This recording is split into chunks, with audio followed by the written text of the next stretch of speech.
Welcome to Sugar Land, Texas. We're live at Constellation Field, home of the Atlantic League champion Sugar Land Skeeters. Where tonight, the Freedom Division Skeeters at 12-8. They take on the Barnstormers, who are 11-9 in the battle of first place. The Barnstormers are just one game behind the Skeeters in the Freedom Division. Skeeters will send out their right-hander Jake Hale, 2-0 with a 2.34 ERA against Southpaw and former big leaguer Rami Lewis, 2-1 with a 3.78 ERA. Game number 21 of the season, home game number 14. You can hear all 140 games right here on 1560 AM. Hi, I'm Ira Liebman, joined again by Brett Dolan, Andy Humphrey later as well. Nathan Werner back in the studio, and Brett, Skeeters with a 5-1 win last night to finish off the six-game series against the New Britain Bees, where they went 5-1 against them. Pretty good homestand to start, with the Barnstormers coming in starting tonight for a four-game set. Yeah, it certainly was. It was a great way to begin this homestand. Obviously, now they get into division play as well with a team that's also played pretty good baseball as of late, so it should be a fun four-game weekend series. No, it's only 20 games into the season, with tonight being 21, but what stands out so far with this first-place Sugar Land Skeeters team? Well, I think if you try and identify one thing, hitting, pitching, or defense, you'll come across some days where maybe they didn't hit, pitch, or play defense that well. But what I've encountered is it feels like this team is found different ways to win games, and to me that's always a pretty good asset to have. If your pitching's down one day, the hitting needs to back it up. If your pitching struggling, maybe it's the defense that can make a few plays, or maybe the offense needs to come back and put up some runs. I think we've seen a little bit of everything in that regard in the first month or so. The Barnstormers play in what I call both York and Lancaster, the Fenway Park of the Atlantic League. But you take them out of that park, they're a little bit different team. And how do you think they do coming in here? Still a very good hitting team. They always have a great team. And, of course, you know, just like if you were playing in Fenway or in Yankee Stadium, you model your team towards your park. They have done that. They've got a lot of lefties in their lineup. How do you think they'll do here at Constellation Field with the wind blowing in? Well, it's never easy. We know that. The wind's howling in. We have not seen a lot of balls go out with the wind blowing in. We've seen a couple going out on days where it's been calm or maybe the wind has shifted directions. You have to string together hits. So if the pitchers do their job for the Skeeters, it requires 3 or 4 hits or a couple of walks for a multi-run inning, and that's always a good sign if you can get a good start. And certainly with Jake Hale out there, you feel good about your chances. And Hale has been sensational for the Skeeters. In fact, he is 4-0 in his last 6 starts dating back to last season. That includes the playoff game as well. Well, the national anthem is ready to get underway here, so we will duck out when we come back. The starting lineup send the first pitch. It is time to play ball when we return right here to Constellation Field in a moment for Game 1 of a 4-game set between the Skeeters and the Barnstormers coming up next.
Welcome back to Constellation Field. Ira Lehman, Brett Dolan. Time to take a look at the starting lineup for the visiting Lancaster Barnstormers. Starting lineup brought to you by MemberSource Credit Union. Whether it's a Skeeters checking account, an auto loan, or a home loan, be sure to check out MemberSource's complete lineup at membersourcecu.org.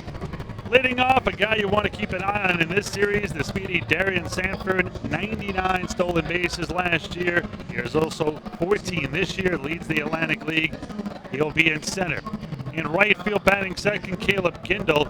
In the three-hole, at third is Sean Halton. The cleanup hitter at first base and is Casey Hobson. In left, Lastings Millage, he'll bat fifth. Batting sixth is Blake Galen. He'll be the DH. Houston product Kevin Aarons at second. He'll bat seventh. Vladimir Frias at short bats eighth. And batting ninth, catcher Anderson De La Rosa. Here's your Skeeters defense. Jan Santis in center, flanked by Benson in left, and Barfield, of course, in right. Third and first around the diamond, it's Nelson, Zawadski, Prince, and Scott, with a battery of Cordero and the lanky right-hander Jake Hale. Well, Hale this season, 2-0, a 2.34 ERA. His 2 wins tied for second in the league. His ERA 8th in the league.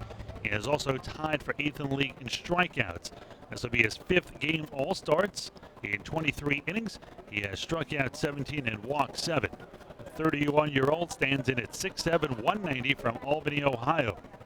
In steps Darian Sanford. You have to keep this guy off base. It is the key to beating the Barnstormers this season. The switch hitter bats here from the left side. He is batting .329 on top of his blazing speed, which is 6th in the league. No home runs, 6 RBIs, but that league-leading 16 stolen bases. And that is 14 steals in 18 games. I don't know why he's looking down the right side. Well, they're waiting to get the anthem singers off the field, gotcha. So we're ready. We are ready, and like I told you a few weeks ago, Brett, this is a guy you want to watch. Blazing speed, Deion Sanders-esque. He is like a missile going into second, in at third already as Chris Nelson, in at first as Scott. This one swung and missed. Strike one, no balls, and 1 strike to count here. The league record, in case you are wondering, Brett, and I know that you are, is 104 here in the Atlantic League, and if this guy stays healthy, he's going to beat it with ease. This one misses just a little bit low and away. 1 ball and 1 strike to count. Nice day here, about 80 degrees. Shadows already across the entire infield, making their way towards the outfield. Little 1-1. This one is a little bit low and away. 2 balls and a strike. 83 degrees right now here in Sugar Land. 57% humidity, a 16-mile-an-hour wind, and it's blowing in from left center. This one is a strike right at the belt. 2 balls and 2 strikes. Sanford will take a walk. Decent on-base percentage, .390. You got to do everything to keep him up. Even a routine ground ball to second is trouble. This one swung on him, missed, strike 3. So Hale will keep him off the bases his first time up as he strikes out here. 1 out, none off for Caleb Gindel. Well, Gindel will step in. Comes in batting just below 300 at an impressive 299. His 5 home runs tied for first along with Jeremy Barfield and a few others. Also has 19 RBIs, which is first in the Atlantic League. And I guess if you have Darian Sanford in front of you, it might be one of the reasons why you lead the league in ribbies. In steps the left-handed hitting right fielder. First pitch here by Hale. This one swung on and belted out to left center. Long run for Jan Santi. Does he have time? No, that one's going to kick up against the wall in left center. It's going to be a double for Gindel, and a runner in scoring position with 1 away. Hit that ball well and just sliced it between Jan Santi and Benson. Nobody even had a hope to get there as it headed towards the alley. We're bringing Sean Halton. 254, but he is tied for first also with his teammate in front of him with 5 home runs, 12 RBIs. It's also tied for second in extra base hits with 11. Total bases, 38, 5th in the league, and he is also tied for third in doubles with 6.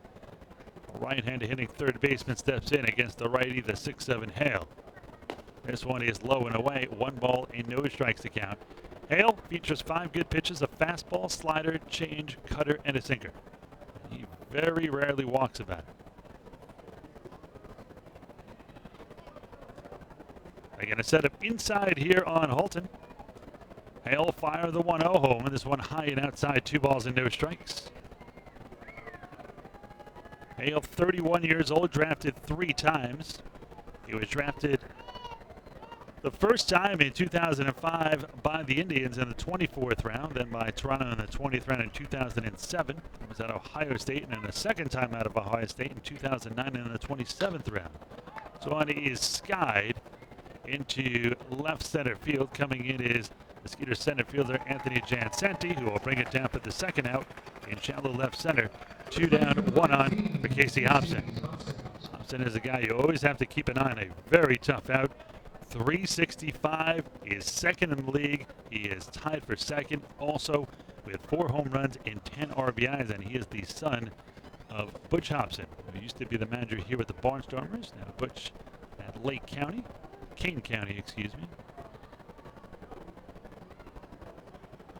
Hobson, what a year he had last year. Full season, he may have hit 40 home runs and would have been a landslide MVP instead of Barfield.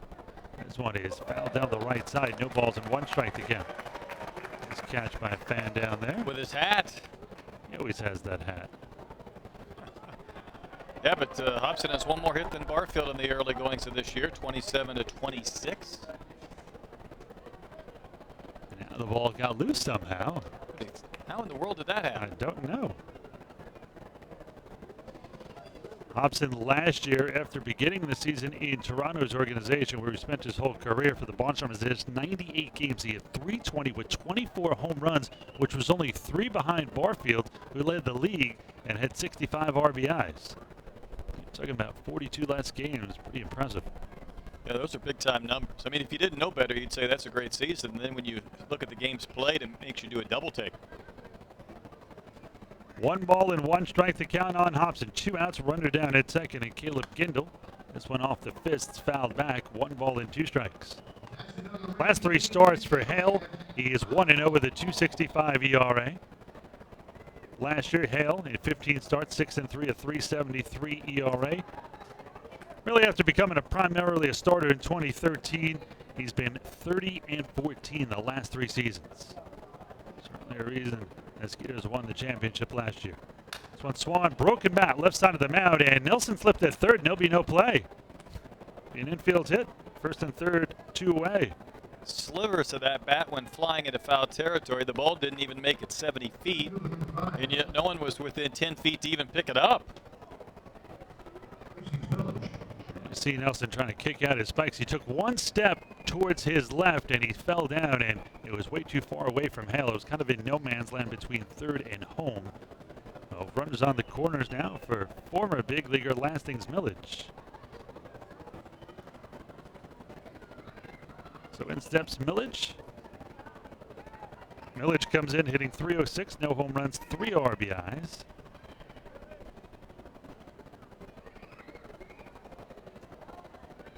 In steps the right-hander hitting Millage.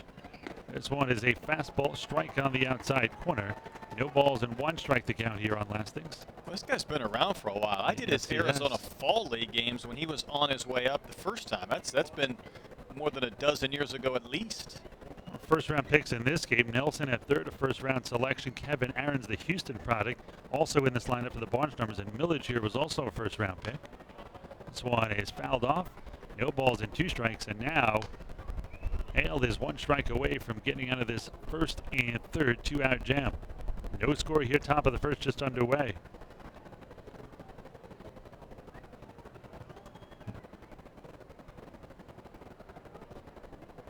Let's see if Hale can come up with a dandy here.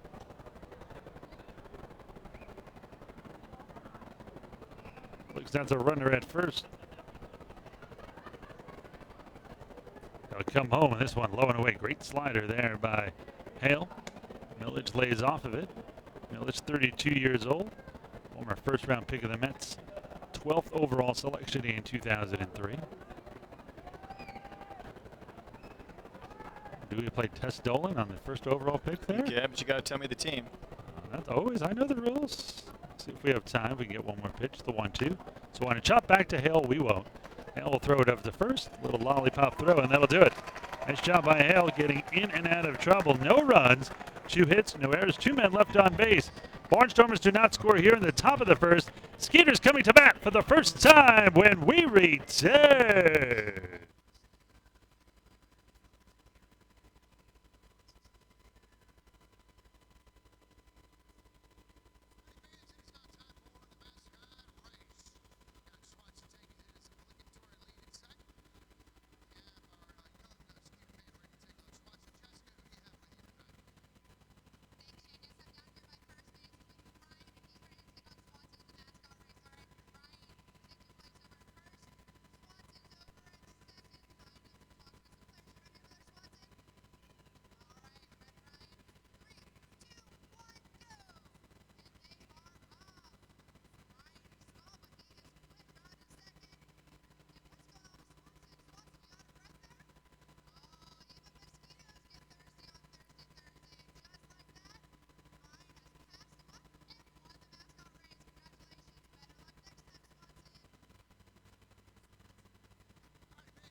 Welcome back to Constellation Field. Time to take a look at the starting lineup for your Sugarland Skeeters, brought to you by MemberSource Credit Union. Whether it's a Skeeters checking account, an auto loan, or a home loan, be sure to check out MemberSource's complete lineup at membersourcecu.org. Leading off and playing second is Josh Prince. The DH tonight is Andy Wilkins. He'll bat second. Batting third in right field, Jeremy Barfield. The cleanup hitter and first baseman, Travis Scott. At third, batting fifth is Chris Nelson. Lance Sawatsky, the former Barnstormer, at short, bat sixth. Batting seventh, Anthony Jansanti. He is red hot. He'll be in center. The switch hitting catcher, Albert Cordero, bats eighth. And batting ninth, left fielder Joe Benson. For the Barnstormers, left to right in their outfield, Millage, Sanford, and Gindel. Third to first around their diamond, Halton, Frias, Aarons, and Hobson. De La Rosa catching the lefty, Rami Lewis. Prince will step in here against the Southpaw. 241 for Josh. 3 home runs, 12 RBIs for the Prince of Sugarland. First pitch here to Prince is a strike on the inside corner. No balls and 1 strike. Rami Lewis did not play last year, just for personal reasons. There were no injuries. But he played in 2015 for the York Revolution. He was 10-10 with a 3.86 ERA. The 0-1. This one a strike on the inside corner. Quickly 0-2 here on Prince. Prince didn't like the first pitch, and he liked the second pitch even less. Nope. I agree with both of those. Minor league career record for Lewis, 31 in 52 and a 4.02 ERA. This one swung and fouled off to the right side. Prince couldn't take any chances there. Count remains 0-2. Been part of 2 seasons in the big leagues with the Blue Jays, Lewis. 20 games with Toronto in 2010 and 2011. Pitched 4 years in the Atlantic League, 3 with the Revolution, 1 with the Bridgeport Bluefish, 16 and 13 with 40 saves. In fact, he had 28 saves as a closer with the Revolution in 2014, and now primarily a starter.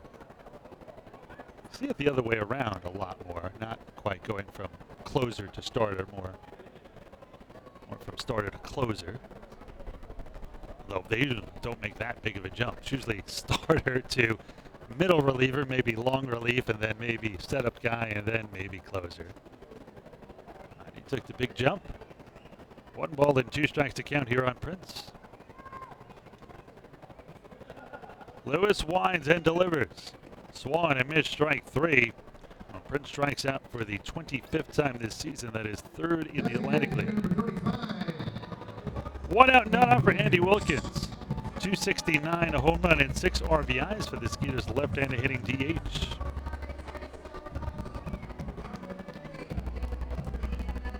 Let's see if Wilkins can continue his hot hitting here.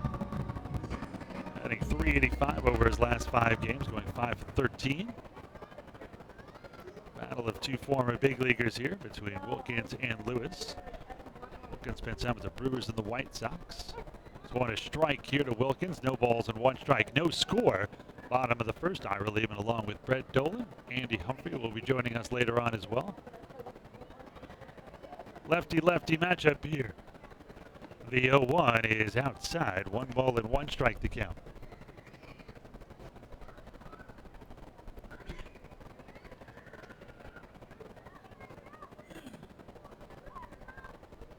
Lewis a long look in here. They're going to set up low and away in the 1-1. Swung and missed. 1 ball and 2 strikes to count.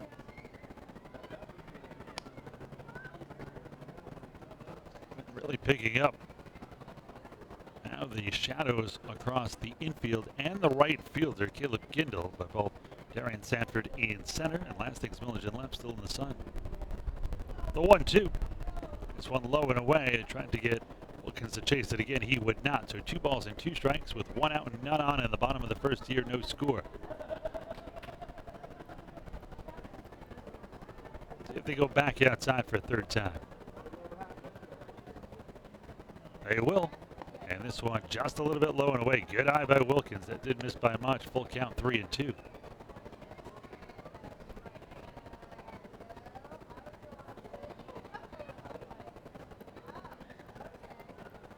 Lewis gets the sign from his catcher, Anderson De La Rosa. Talking about guys with 2 first names. He's got 2 last names. He does. Payoff pitch, swung and club foul in and out of the Skeeters dugout on the right side.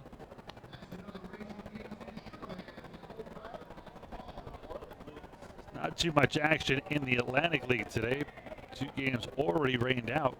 While Somerset and Southern Maryland rained out, and Bridgeport, New York rained out. The other game besides this one is the Bees and the Ducks. Again, the payoff pitch here to Wilkins. Swung and again, chop foul. That was pitch number 7. We'll see an 8th pitch. Get it bad here by Wilkins. Lewis working at about 89-90 on the fastball and trying to sweep that breaking ball away from Wilkins, but a couple of times he's missed. Andy drafted by the Rangers in the 25th round in 2007, his 7th season as a pro. Wilkins got some power. 123 career home runs coming into this season. Again, the payoff, and again fouled off. We'll see a 9th pitch. Heck of an at bat here. Still not going to measure up to the 16th pitch at bat we saw earlier this year by Travis Scott.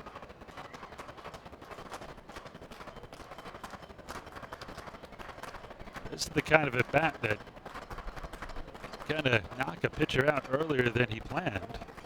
And this is almost an inning's worth right here to Wilkins. Again, the 3-2. This one swung and missed, strike 3. Ball dropped off the table, and that is out number 2. That was some filth right there after failing to finish off Wilkins. He did with his best pitch of the night. So a 9 pitch at bat. Goes in the favor of Robbie Lewis. He has struck at the first 2 Skeeters he's faced in this game, and that'll bring in Jeremy Barfield. Barfield comes in 329, 7th in the league, tied for first in home runs with 5, and also has 11 RBIs, but in a bit of a slide, just 3 for his last 20 over his last 5 games, a 150 average. It does not last long with Jeremy. Of course, mentioned Lewis played with the Blue Jays, and of course Jeremy's dad, Jesse, who was here just the other night, star with the Blue Jays. This is interesting. Lewis worked from the far first base side of the rubber against Wilkins. The minute the right-hander Barfield gets in, he shifts to the entire third base side. That's a difference of about 20 inches for a right-handed batter versus a left-handed batter. This one is a little bit inside. 2-0. Is the object to kind of bury the ball on the right-handed hitter's hands? Is that his theory? Because they seem to come right in from that side. I know why he does it against a lefty. It really forces him to throw across his body. To move back here, I don't know unless he's going to really work away and has to say that he comes down and in. 3-0, and all the pitches have been inside. Does he feel maybe if he's on the right side of the rubber from our view that he'll have trouble getting it in on a right-hander? I think it's just harder against lefties from that direction. The 3-0 down low, ball 4. Now you see guys that work from one side or another and really exaggerate it, but rarely do you see them bounce back and forth. Now Travis steps in. Watch him see if he shifts again to the far first base side, which I guess he would. More than likely he's going to do that. Travis hitting very well right now. Scott on a 6-game hitting streak. He has hitting .412 on this hitting streak, going 7 for 17. Overall at .297, 2 home runs and 9 RBIs. Let's see what Scott does with the lefty-lefty matchup here. Very deep at second is Kevin Ahrens. Barfield not really a threat to steal. He'll surprise you once in a while. Short lead off of first. It's on a fastball strike on the outside corner. No balls and 1 strike to count. No score here, bottom of the first between the Barnstormers and the Skeeters. This is game 1 of a 4-game set. Also game 7 of a 10-game homestand, the longest homestand of the year. The 0-1 here to Scott from the lefty Lewis. Swung and tap foul, right side of home. No balls and 2 strikes here on Travis Scott. Scott has also hit safely in 7 of his last 8 games, going 10 for 26 during that span, a .385 mark with a home run and 6 RBIs. A former 20th round pick of the Mariners back in 2005. They set up outside, the 0-2 from the southpaw Rami Lewis. Swung and fouled off to the left side, and Travis has done a nice job the last few nights with shifts on against him going the other way. There's a big giant hole on the left side. The shortstop Frias shading towards second. Not the big shift we saw the Bees put on. Another 0-2 coming here to Travis Scott. Lewis looks at first at Barfield, but will fire it home. Swung and missed on a ball low and away. Good pitch there by Lewis as he strikes out the side. No runs, no hits, no errors. 1 man left on base. We are through 1. No score in this one.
Oh, join us here this Saturday, just a couple days from now, May 13th, for a live post-game concert for Molly and the Ringwalds. Come watch your Skeeters take on the Barnstormers and stick around for a performance from an award-winning 80s dance band. Don't miss Molly and the Ringwalds this Saturday at Constellation Field. For tickets, call 281-240-HITS, or you can go online at sugarlandskeeters.com.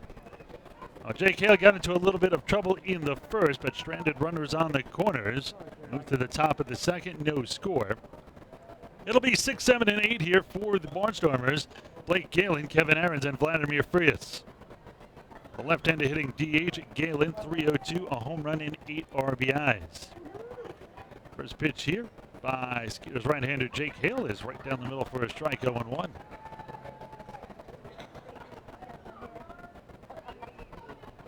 Galen 6 for his last 10 with a double in his last 3 games. He is red hot. This one is down low. 1 ball and 1 strike to count. Was never drafted out of UNLV. As high as AAA Buffalo in Toronto in 2013. MILB career minor league numbers 230, 13 home runs, 64 RBIs. The 1-1. Way inside. 2 balls and a strike here. Gala won 2 batting titles. He hit .406 at Double-A Lincoln, at the American Association with the Lincoln Salt Dogs. And then .338 2 years ago in the Atlantic League when the Barnstormers won the title. And Lance Sawatsky was then with the Barnstormers. Lucky Lance, 2 titles in the last 3 years here in the Atlantic League. The 3-1 here by Hale. He'll kick and deal. And this one is high. No! I was ready to call it ball 4-2. Galen threw his bat away. A late strike call by the home plate umpire. Ken Leventhal behind the dish. Rodney Galloway at first. Brian Page is the third base umpire. I'll run the count full 3-2. Payoff pitch here by Hale. He rocks and deals, and this one is swung a hit to the left side and past the diving Sawatsky. Speaking of which, into left field for a base hit. So Galen thought he had ball 4, but he ends up getting recalled, ends up getting a base hit. So I'm sure he'll take that trade. Let him bring in Kevin Aarons. Aarons very local. He actually a Houston native. Went to Memorial High School. Couple of guys, actually a trio of guys you will know, also went to Memorial High School. Kobe Clemens. There you go. Cody. Casey. And Casey. Okay. Yep. There you go. Got all 3 of them. Boomer White, who last year was maybe the best hitter in the SEC at Texas A&M, I think, was another. I think you're right. First pitch here is a strike. Strike 1, 0-1 the count. We even recognize any of these other guys that came out of Austin High School. Wayne Taylor.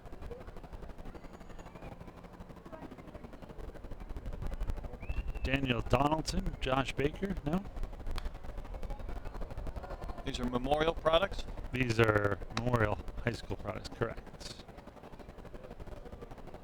No balls and 2 strikes to count here on Aarons. Okay, he was also first round pick, by the way. So we're going to play Stump Dolan. He was the 16th overall pick in 2007. And the pick was by the Devil Rays. We're at first, just getting back in time is Galen. Okay, give me a second.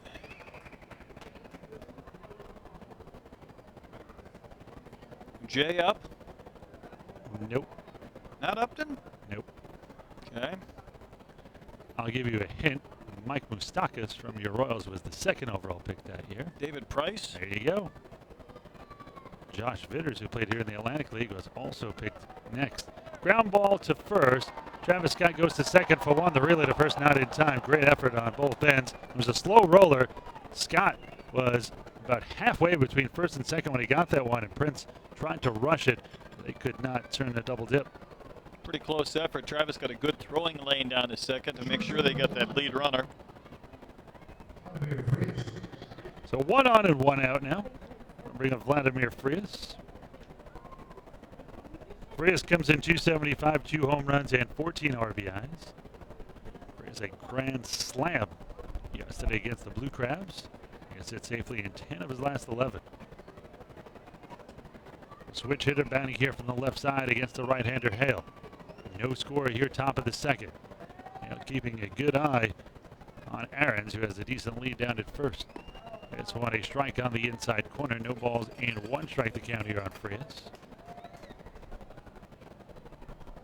Frias was named the Appalachian Athletic Conference Player of the Year in 2008 when he hit .419 with 41 ribbies and 76 runs scored as a senior.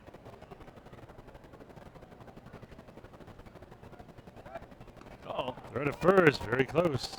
Hale for a long, lanky 6'7" right-hander. Has a great move down there.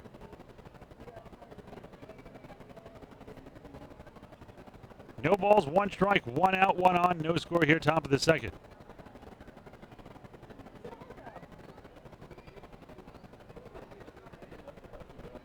Hale holds and comes home.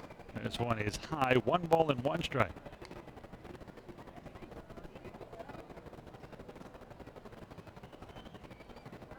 Shadows now all the way across the field. Only some sun on the left center field wall, right by the Wharton County Junior College sign.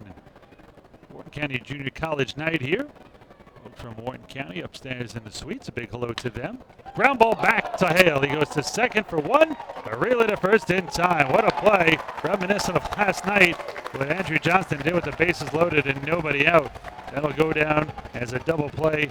1-6-3. Excuse me, 1-4-3. That'll do it here in the second. Unconventional 1-2-3 inning with the leadoff hit. Fielder's choice and double play. Middle of the second, no score.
Well, we move to the bottom of the second inning. High relieving along with Brett Dolan. The Skeeters will try to strike first.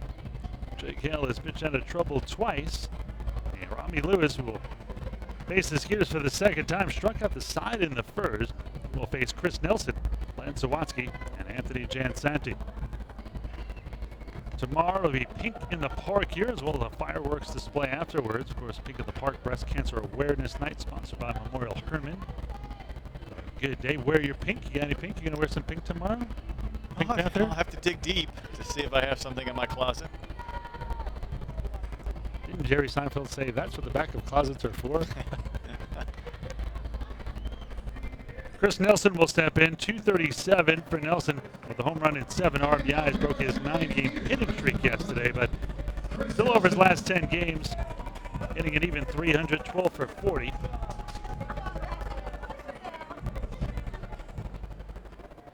In steps Chris Nelson, the right-handed hitting third baseman against the southpaw Rami Lewis.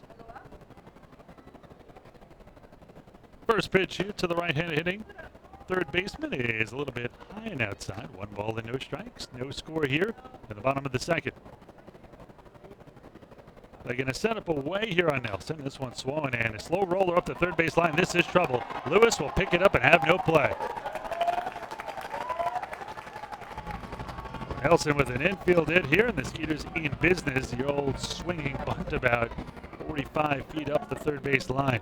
Lewis knew he didn't have a play, and he still jumped on it anyhow, picked it up. He might have been better off just letting it go, just in case it went foul. Lance Zawatsky will face his former team. Zawatsky, and a bit of a slide, just 3 for his last 19 over his last 5 games. That is a 158 mark. We'll see if he can break out of it here. 202 home runs, 5 RBIs. Those 2 home runs came in the first game on the road trip when the Skeeters were in Lancaster. Lefty-lefty matchup here. First pitch. This one swung and fouled off to the left side. No balls and 1 strike to count. No score here in the bottom of the second. Nelson down at first, the first hit of the game for the Skeeters. No runs on 3 hits for the Barnstormers. No runs on 1 hit for your Sugar Land Skeeters.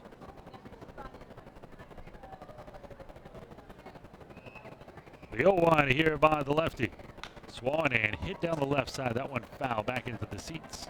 No balls and 2 strikes to count.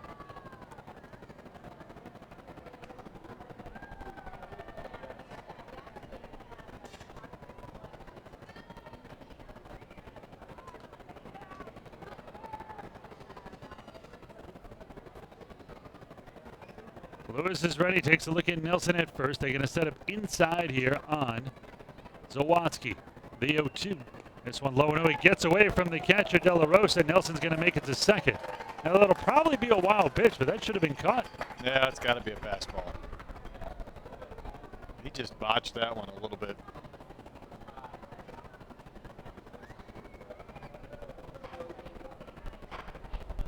They officially scored. I'd scored a pass ball, but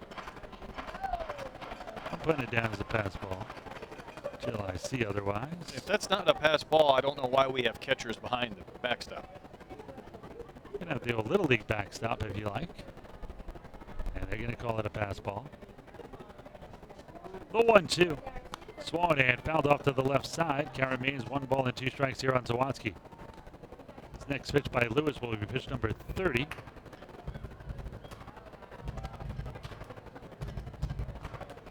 Just trying to strike first here in the bottom of the second. No score. Have a runner at second with nobody out. So all Zawadzki really has to do right now is drag the ball to the right side to get Nelson to third with only 1 away. And maybe it goes through.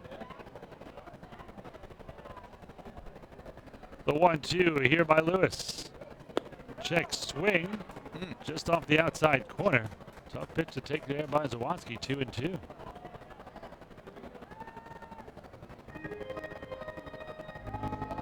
19 for strikes, 11 for balls. Now at 30 pitches for Lewis.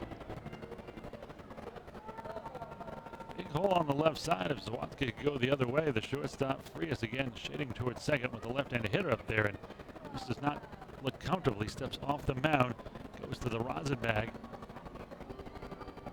2 balls, 2 strikes. 1 on, none out, no score here, bottom of the second. First game of a 4-game series here between the Barnstormers and the Skeeters. Barnstormers won 2 of 3 in the first matchup this season.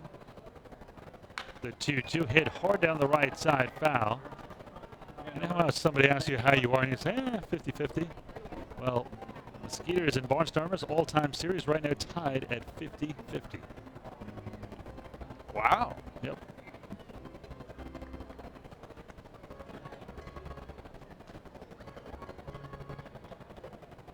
It's been a good rivalry.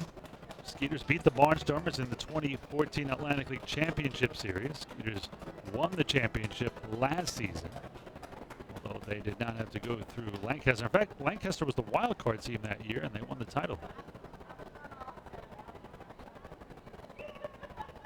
Double take by Lewis the second. He comes home. This one in the dirt. This time it will be surrounded by De La Rosa just to his left. Run the count full 3-2. So Zawadzki, who started out 0-2, put it on a pretty good at bat here.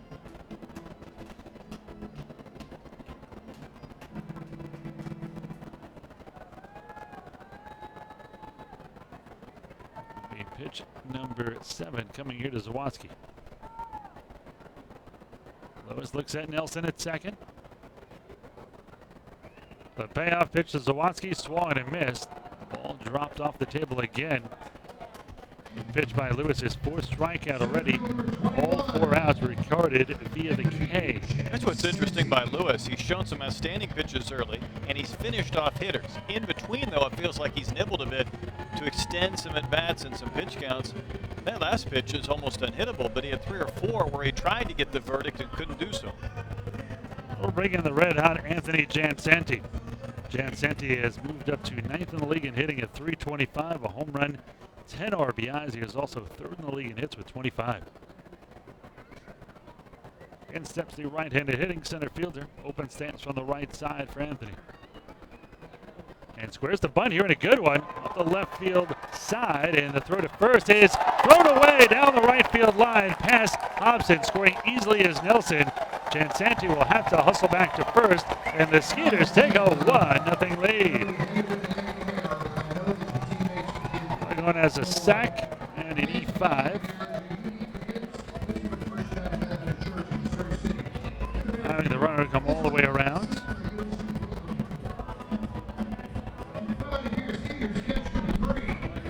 Well, if I wasn't involved, and that's not a sacrifice. Why? Because he was bunting for a hit? With 1 out, you're not sacrificing somebody to third base. If anything, generally they'll give it to you. Let's see how they score. No, there's no way They're scoring at a single. Wow. that's what I would have. I think I would have gone with that. I mean, a perfect throw gets him, but I think the reason why they didn't was because the throw arrived at about the same time Jansanti did. And there goes Jansanti. The throw down to second is in time as Jansanti gets nailed. A perfect throw, which is what was going to take to get Jansanti. Good throw by De La Rosa. There's out number 2.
Right now, 24 for strikes. Excuse me, 37 right now, 24 for strikes.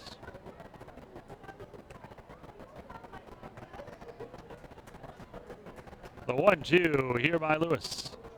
Swanee belted out to left field and deep. Millage will reach up. It's going to be over his head. Around first, heading for second. Here is Cordero. He's going to slide in just in the nick of time. As he slides in, he gets the safe sign himself. A double for the red-hot Cordero since joining the Skeeters. We have a runner down at second with 2 down now. Millage played that carry with his bare hand. That gave him a shot. Relayed it in at Frias. And he in turn gave it to Aarons to make it a pretty close play at second. The first double of the season for Cordero, and that'll bring in Joe Benson. Benson 209, no home runs, 5 RBIs. He leads the league in triples with 2. Benson last 6 games just 2 for 14. That was between an injury, however, 143 during that time. Former second-round pick of the Twins in 2006. Robbie Lewis looks at second at Cordero and comes home. This one is a strike at the knees, no balls and 1 strike to count.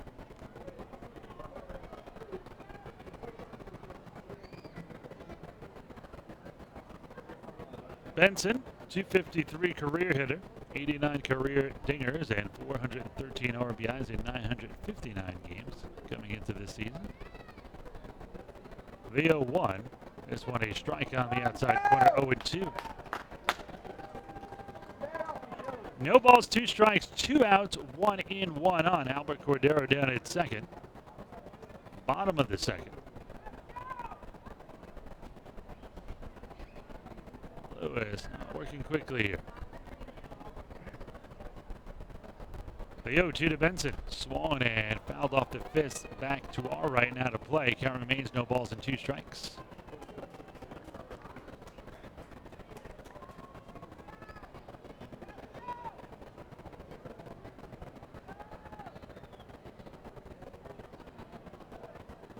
One run on 3 hits for the Skeeters. No runs on 3 hits for the Barnstormers. The 0-2. Swung and fouled into the screen in front of us. Count remains 0-2.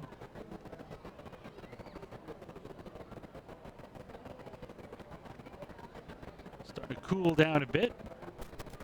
Very nice weather here tonight.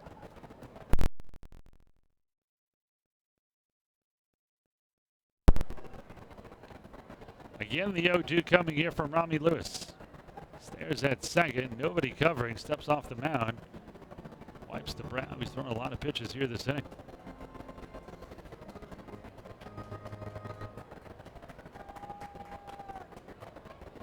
Now he's ready. And again, the 0-2.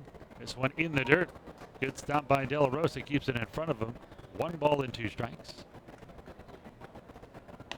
This is one of those innings, Brett, where it keeps you from going maybe 6 innings. Sure does. 5, or instead of going 7, you go 6.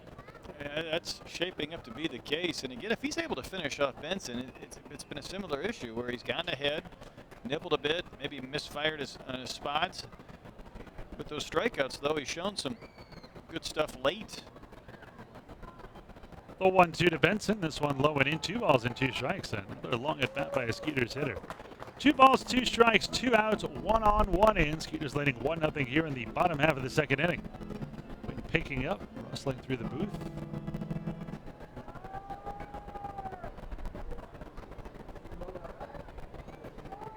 They set up low and away, and the 2-2 is swollen and smacked into the screen. 2 balls and 2 strikes. The count will remain.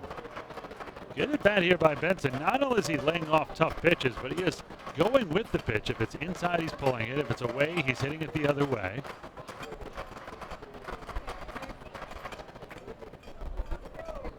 And Benson, a good player, just off to a slow start here. It's just a matter of time before he takes off. He's got power. He's got speed. He's a great defender.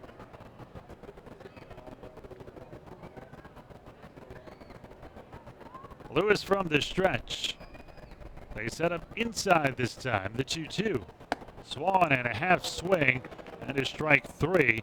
That is the 5th strikeout of the night for Lewis, who has gotten all but 1 out via the K.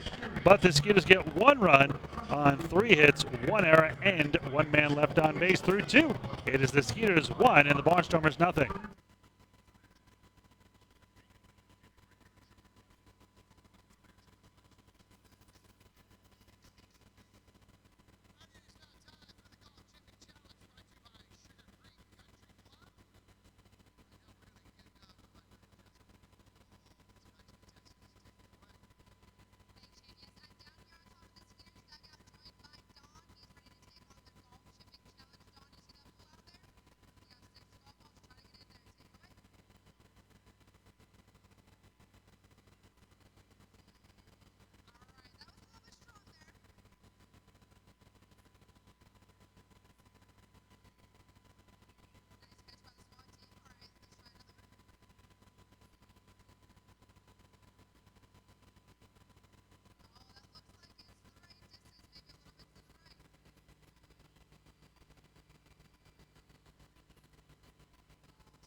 Now more 80s music coming your way to Constellation Field, not only this Saturday, but on June 9th. Spend some time after the Skeeters game to hear performance from one of the country's most popular 80s cover bands, and that is the Spasmatics. Be sure to join us Friday, June 9th for some exciting post-game entertainment from the Spasmatics.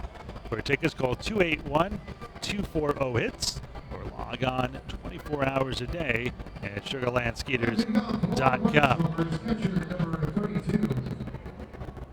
The number 9 hitter, Anderson De La Rosa, was the only batter not to hit for either squad. Will lead it off here. De La Rosa, Darian Sanford, and then Caleb Gindel. You almost hope De La Rosa gets on to block the way of Darian Sanford. De La Rosa, 259 with a home run and 7 RBIs. De La Rosa, undrafted from Venezuela, signed by the Braves in 2003. Here's one, a fastball that misses outside. 1 ball and no strikes. He's been as high as AAA in Nashville, Milwaukee's organization in 2010 and 13, and then at AAA Salt Lake in 2014 with the Angels. The 1-0 here from Hale. This one is low and away. 2 balls and no strikes to count. De La Rosa, pretty straight up stance from the right side. A little bit of a crouch, if you will. The 2-0. Broken bat. The bat and the ball goes towards short. But the bat away from Zawatskin, but he'll throw out De La Rosa. 6-3 on the putout. There's out number 1. Good news is the ball got to Zawatsky before the bat did, so he fielded the right object. back to the top of the order with the always dangerous Darian Sanford. He struck at his first time up. Far to the left of Zawadzki. It wasn't really near him. The ball came right to him. Sanford does not possess any power. He possesses a ton of speed. Ground ball right side. Going to have to hurry. Travis Scott will try to get to him, and he can't. This is the speed I'm talking about. Scott charged it, and Sanford ran around him, and that happened in Lancaster, and Gary Getty was very upset, saying that he went out of the baseline. He did make a circuitous route, and he did kind of round Travis, but I think that's perfectly within his rights.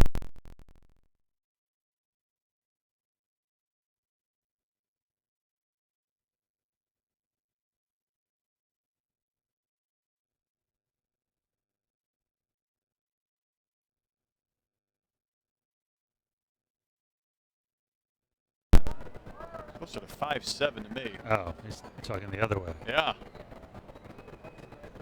Sanford went to Park University, had an unbelievable last year. After having a career high, no more than 45 steals, he stole 99 bases last year in the Pacific Association. Getting a big lead already. They're going to set up inside here, and the throw to first, and just getting back. Good move by Hale. Hale thought he had him, snatches the ball back from Travis Scott. Sanford turns 30 years old today. Maybe that slowed him down a little bit. 326 steals.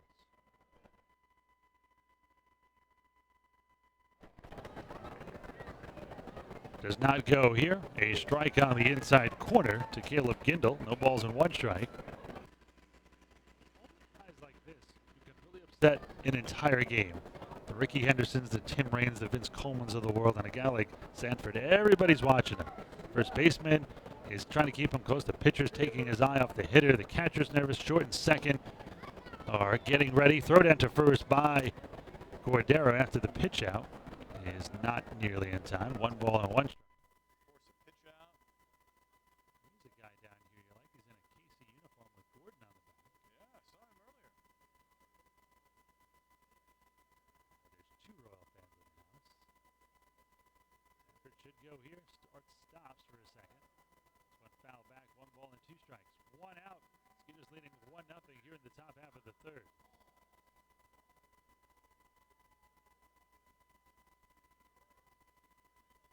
10 straight seasons. Stolen bases.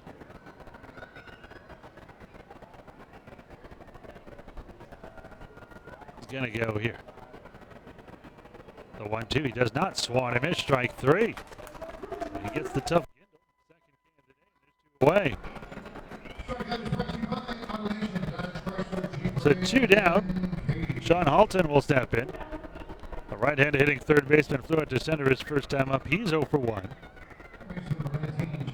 254, 5 home runs, 12 RBIs. Again, those 5 home runs tied for the league lead with Caleb Gindel, who just struck out, and Jeremy Barfield.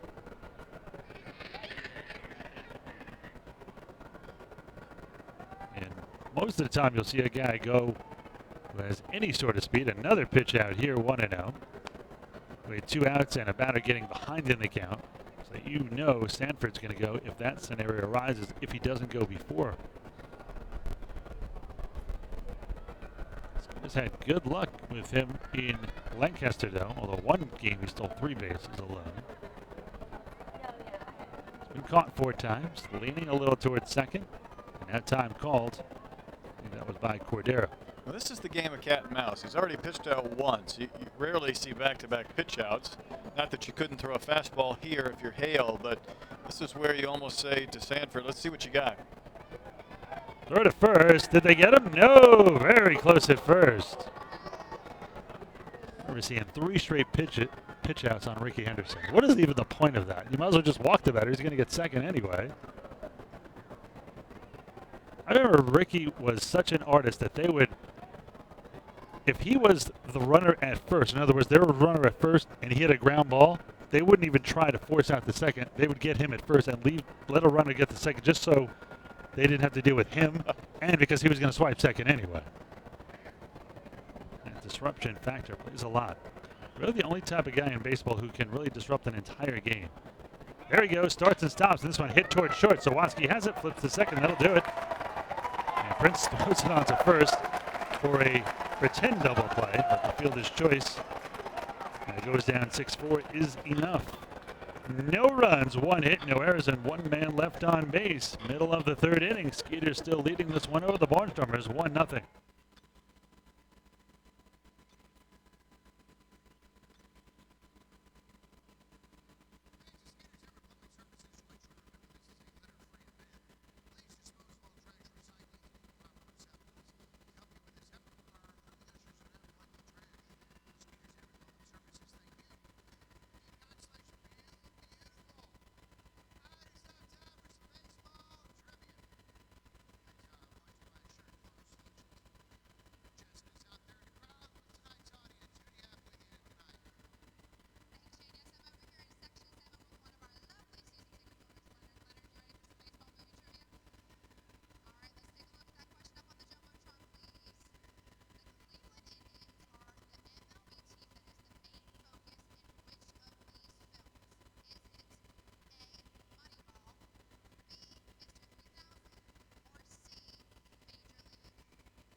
Top of the third inning for the Skeeters get ready for the third. We'll pause 10 seconds for station identification.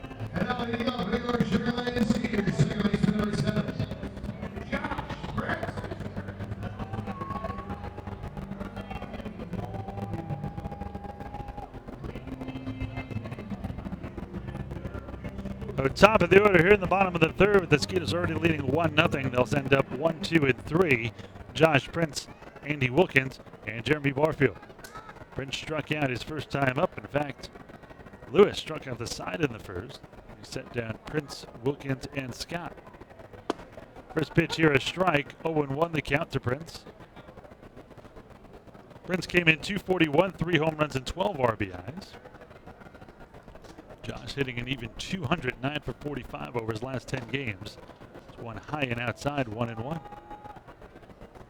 Last year, Prince for the Skeeters hit 235 home runs, 25 RBIs, and you would look at that and say, he didn't really have a great year, but he was an enormous part of this Skeeters team winning the championship. In fact, he had 9 RBIs in 6 games in the playoffs alone. Really a true catalyst at the top of that spot. The Skeeters were a very different team without him in the lineup. The 2-1 is one high and outside. 3 balls and a strike. In fact, even batting 230, he had a 370 on base percentage. Good hitters count here for Prince, who has added a little power to his game. Already 3 home runs this season. Mentioned just 5 all of last year, and drives this one to the right center field gap. This will split the gap and roll to the wall. Around first, heading for second is Prince, and he's going to stop there with a leadoff double here for the Skeeters. And there's the catalyst I was talking about with a little bit more power this season.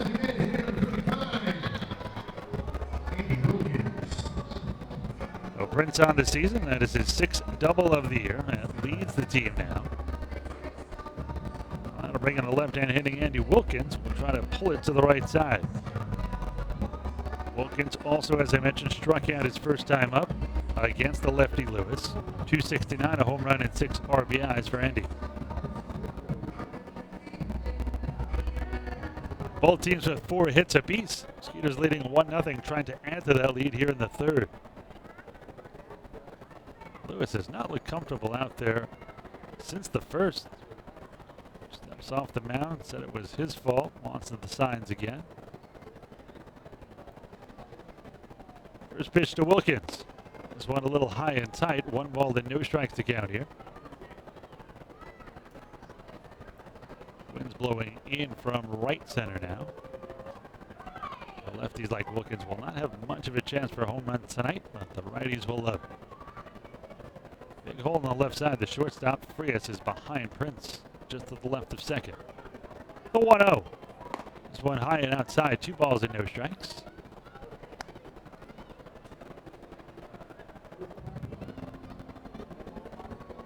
Golan, I noticed you cut carbs today. It was like half of what you usually eat. I'm not done. Ah. Is the second coming? I think so. I'm still a growing lad. Let me know when you stop. The 2-0. This one right down the middle for a strike. 2 balls and 1 strike to count. Your son must have an appetite like a horse. He's 15. He's an athlete. Yeah, he could put it away. He could keep growing if he wanted to at any time. So it's his decision whether he wants to grow or not anymore? I hate to think it's poor genetics. The 2-1. Swung and missed. 2-2. Well, he does have your wife's genetics, so he's got the good part. How tall is he now? Is he taller than you? No, and I am close. That's why he's going to Not get even going. close. Like you play center for the Rockets. Come on now. You know how it is. You walk on the field. Speed's a nice tool. Sanford's got that, but I'm sure he's had to overcome that. You know, you don't look the part. You're not 5'10" to 6'2" type. The 2-2 poke foul down the left side. Karen Main Street. How tall are you? 6 even. And how tall is your son? 5'9", 5'8". It's a matter of time before he's looking down upon Dad. Oh well, like the rest of us. He's running out of time. Let's go. You can grow until you're 21. He's still got 6 years potentially of growth. Just feed him a lot more milk. 56 pitches now for Lewis, 36 for strikes. We're only in the third. The 2-2. Swung on and hit to the left side. Halton down the left side over his left shoulder. Will he run out of room? No, but he misses it to his right. That was a tough play for a third baseman going towards left field with his back to home. Just couldn't reel it in like a wide receiver. No, it's a left fielder who hasn't played in this building enough either, in Millage. When that ball goes up, he's got to make the best effort to get there because Halton's not going to catch that. Millage is a big leaguer.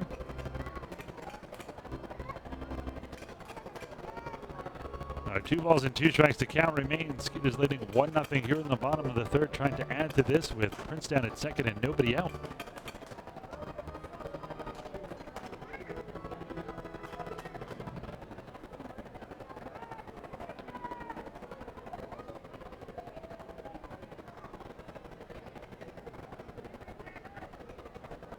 The 2-2 here from the southpaw Lewis. And now he steps off. Still does not look comfortable out there. Took a double take to second and then stepped off. Nobody was jumping in behind Prince. He's going to run out of gas pretty quickly here. He's closing in on 60 pitches here in the third. The 2-2. Swung and missed strike 3 as Lewis reaches back for a little bit extra and gets his 6th strikeout of the night.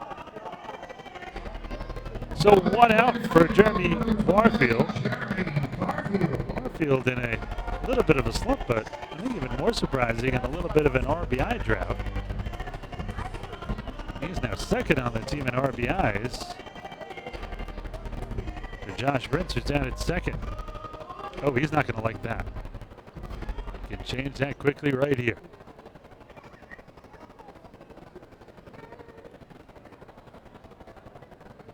Barfield did get an RBI last night, but he went 6 games without an RBI before that.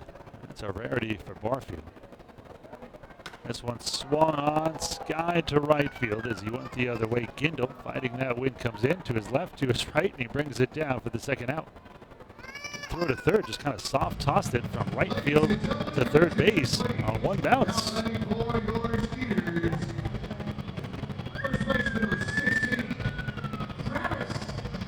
Ring in Travis Scott.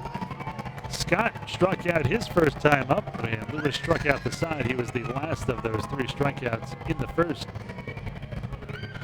The red-hot Scott, 297, 2 home runs, 9 RBIs. For the franchise leader in most every category: games, home runs, hits.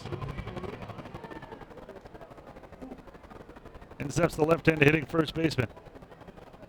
Travis will probably catch a lot less now with Cordero here and Rodriguez, the catching tandem from last year, as well as Jose Ortiz. That's one high and outside. Keep in mind you can have 27 on the roster until June 1st, so the Skeeters have almost 3 more weeks if they want to keep 4 catchers. 1-0 the count here to Travis. Tommy Lewis looks in here. He'll fire at home, and the 1-0 is swung and missed. 1 ball and 1 strike to count. Exactly 60 pitches for Lewis now, 39 for strikes. Skeeters leading 1-0 here in the bottom half of the third.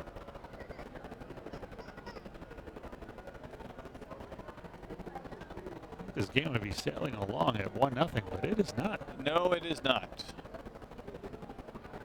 Lewis just taking a ton of time. He was working pretty quickly in the first when he struck out the side, but ever since he has been killing the pace of play rules here. You know, I think he's got pretty good stuff tonight too, but pick and nibble and pick some more. 2-1 now the count here on Scott.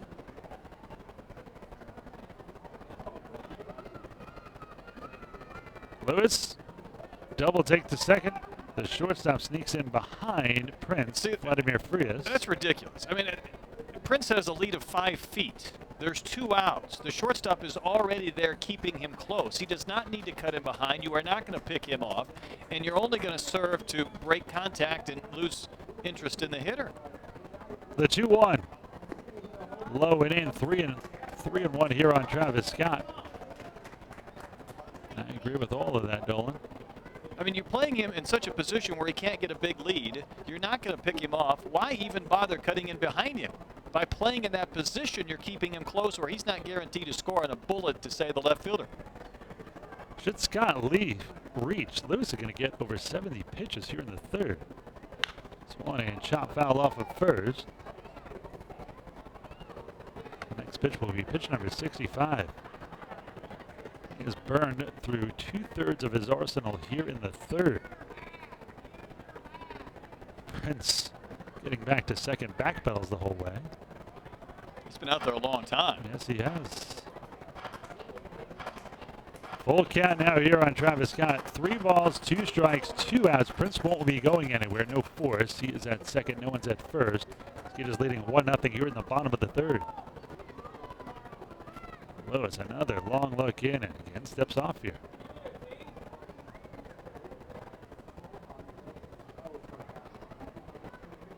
Let's see if he's ready now. You just took a long look in. Why would you need another long look in? Now he's ready. The payout pitch to Scott. Swung and fouled back into the screen. 3-2. Maybe another 16 pitch at bat here for Travis Scott. He could be here a while.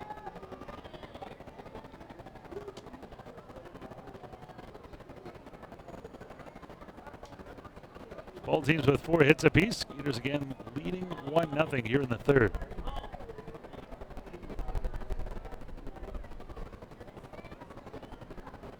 They're going to set up low and away here on Scott. The 3-2. Low and away, ball 4. The inning will continue for the Skeeters. First and second, 2 on and 2 out for Chris Nelson.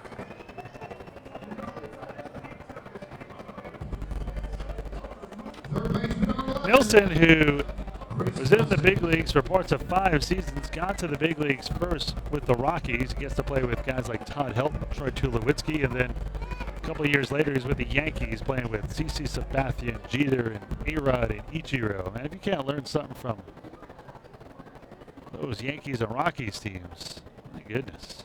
Hope they collected some memorabilia along the way. That'll pay off down the road. I always think Todd Helton really the Babe Ruth of the Rockies, don't you think? He is the franchise guy. Oh, yeah. Yeah, he's the franchise guy. I mean, Larry Walker had some big-time years, and so did the big cat Galarraga, but Helton was the homegrown guy. First pitch, a strike here to Nelson. No balls and 1 strike to count. The 0-1. A down low, 1-1 strike. Having said that, if Nolan Arenado spends his entire career in Denver, he will surpass Helton. Yeah, no doubt. He's off to a great start. It was fun watching him in the World Baseball Classic. Bregman watched him a lot too, from the bench. This one swung a bullet down the left field line. That is foul. Bregman was impressive. I mean, you think of him like, why is he on this team? He's so much younger, a lot of veterans, but man, he really held his own. He was very impressive in the Classic when he did play. Well, in some senses, you need role players even on an all-star team, and that was his role, and I think he's probably paid the price getting off to a slow start in the regular season, losing a lot of at-bats from spring training, but you're still part of Team USA, and I think deep down you know it's a good experience. It just came with a few scars, so to speak. The 1-2, high and outside as De La Rosa had to come out of the crotch for that one. 2 balls, 2 strikes, 2 outs. Runner down at second. Skeeters leading 1-0 here in the bottom of the third. I think he's going to be the next great one for the Astros to join Correa and Altuve. Just an impressive swing. And he generates some power. He looks like he's a slap hitter, but he's got some pop. The 2-2 on the inside corner, strike 3. That is the 7th strikeout of the night. He struck out the side in the first, 2 in the second, 2 more here in the third. And the Skeeters with a leadoff double, Strand Prince. No runs, 1 hit, no errors, and 2 men left on base. A third of the way through, into the third inning. Skeeters still in front, 1-0 over the Barnstormers.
Well, we move to the top half of the fourth. Skeeters in front by 1, and to keep this one rolling, it's Mr. Brett Dolan. Someone needs to keep this thing rolling.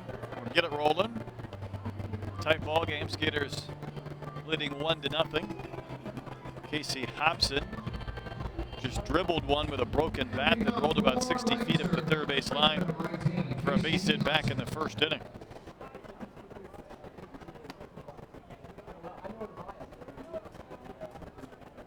So 4, 5, and 6 due up here in the fourth inning for the Barnstormers, who come in 1 game behind the Skeeters in the Freedom Division. This Atlantic League.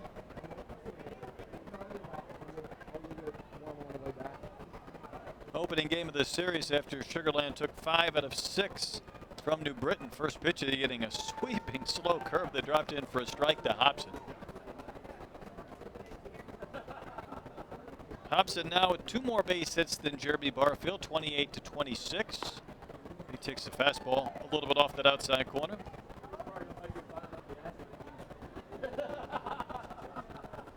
Outfield and infield about as straight away as they could be against this left-handed batter. The pitch to Hobson, a backdoor breaking ball. Missed outside, 2-1.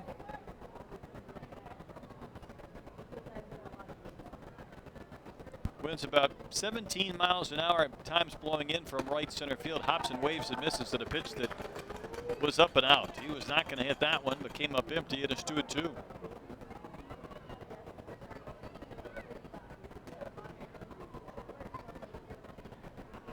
Jake Hale, the wind and the pitch. That ball popped up left side of the infield. Nelson over near the mound, makes a one-handed catch off to his side and retires Hobson for out number 1. Good changes of speed there from Hale, and right when Hobson was able to time up that curveball, he couldn't get good contact on it. Got way too much underneath. And it brings up last thing's Millage. Hit a hard comebacker to Hale. His only time in. Millage made his major league debut at the age of 21. He spent 6 seasons in the big leagues. He swings and rolls one foul wide at third base. Kind of disappeared off the radar for a time, at least stateside, because he played 4 years in Japan, 2012 to 2015.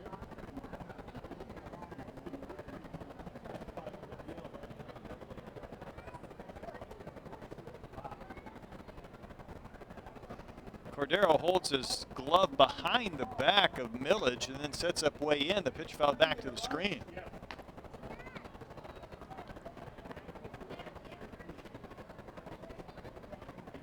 It was obvious from where he set up he wanted that pitch in, but then he held his glove behind the legs of Millage.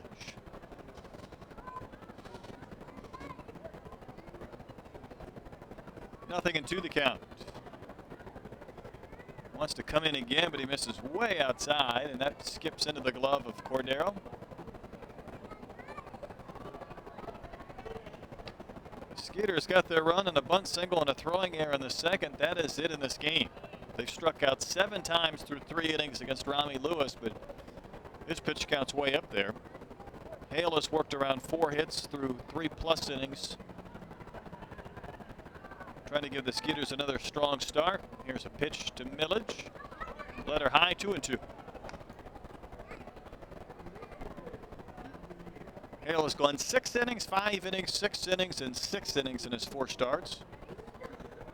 Hasn't given up more than 3 runs in any of his outings. Next pitch to Millage. Slow curve popped up right side. Scott will navigate a bit to his right, then back to his left and make the catch from his first base position, and there's 2 gone in the frame.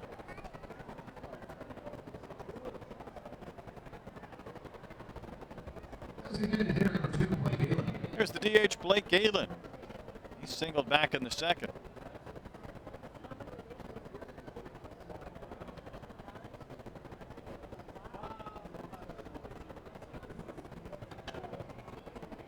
Galen really digging a trench with that back foot before he's ready to go, and he took so long that Jake Hale went for a stroll behind the hill.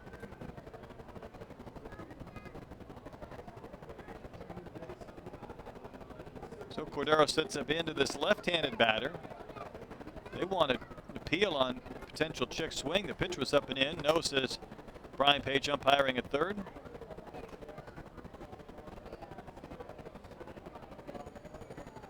Hale bounces that glove off his belt. The lanky righty pitches and runs one right on that outside corner for a called strike.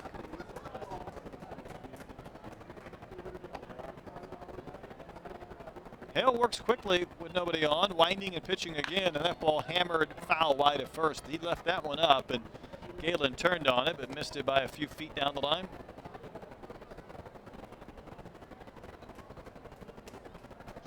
You know, it's rare to see guys stay with teams in consecutive years in the independent leagues. Galen in his 6th season in Lancaster.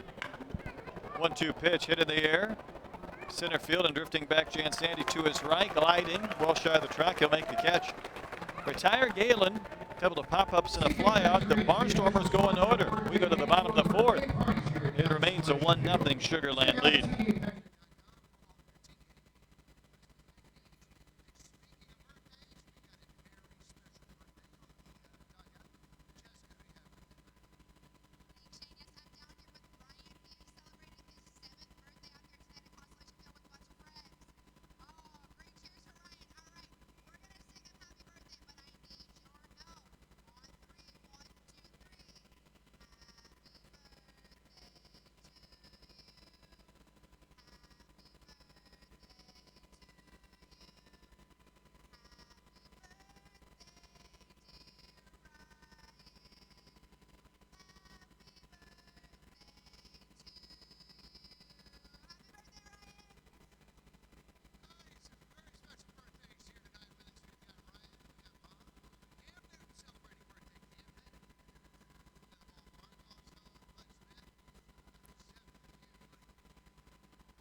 Skeeters 1, Barnstormers nothing as this game goes into the bottom of the 4th inning. Zawatsky, Jansanti, and Cordero against Rami Lewis, who struck out 7 through 3 innings, but it's been a bit of an adventure. Deep pitch counts and batters and innings. Zawatsky, a strikeout victim, his only time in. Lewis, just from his setup, I won't call it unique, but it's a little bit odd because he wraps his left hand, his throwing hand, back behind his back and shoulder a good couple of feet, really showing the hitter the ball before he snaps it through, and then he misses up and out there to Zawatsky. Yeah, I noticed that earlier, and usually a pitcher would want to hide that ball as much as possible. That's something that a hitter could pick up a lot more quickly against a guy like Lewis, who shows that a lot earlier. Not only does he cock it back, but then he leaves it there for just a second as he throws a strike. And some lefties really kind of bend their body back or hide that baseball. He shows it to the hitter in his grip before he really comes with a vicious little snap to the plate as Zawatsky swings and fouls one back. High pick when he was first drafted, a 4th round pick by Baltimore. It was in 2001. Here's a 1-2 pitch, ground ball to the right of second base for a base hit. That was a good 20 feet to the right of second base, but Zawatsky able to get the single. He's on to start the 4th. Aaron's was way over near first base, and that was a big gaping hole right in the middle of the infield between Frias and Aaron's. Not sure what that shift was necessarily for. Skeeters have had some success in that location. They've also had some success dropping some balls down the third base line like Jansanti did in the 2nd. Got a bunt hit out of it, and he'll bring Halton in a couple of steps at 3rd.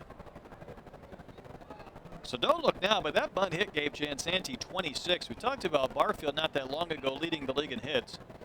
Hobson has more than him, but now Jansanti has the same number as Barfield. He swings and he fouls one softly back to the screen. Saw him move up in the lineup in yesterday's game. He was up batting 5th and now back down to the 7 hole.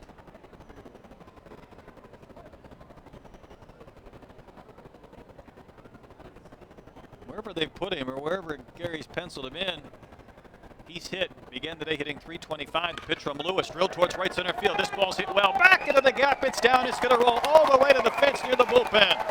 Zawatsky around 3rd. He's going to be waved in.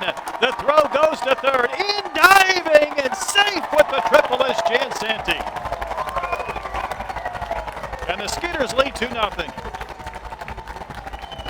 That was just drilled by Jansanti, and he got a really nice pitch right near the middle of the plate there. And it sliced away from the center fielder, Sanford, who does have speed, but just wasn't able to catch up to that one. In fact, the closest guy to it was the right fielder, Gindel. And it was just hard to pick up off of that slice there. And what a hit there for Jansanti. It's closer at 3rd base than I thought the play was going to be. It was the plate umpire, Ken Leventhal, on the rotation down there to call safe. He was right on top of the base. Here's Albert Cordero. Corners even with their bags. Cordero doubled in the 2nd. Skeeters up to a 2-0 lead. A runner at 3rd and nobody gone. Still no activity going in the Barnstormers bullpen. Now the middle infielders showing blitz as they drift into the cut of the grass, and the pitch to Cordero is high.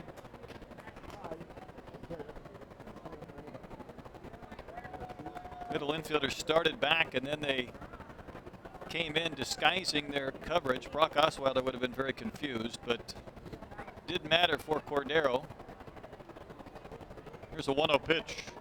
That's high again, 2-0. Right after that RBI triple, I don't think I see anybody sitting in the Lancaster bullpen.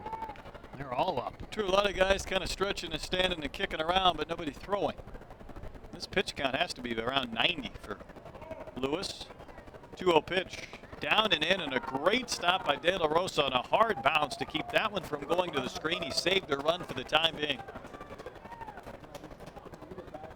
was almost to 90. That was number 80 right there. Just feels like 90. Say that again.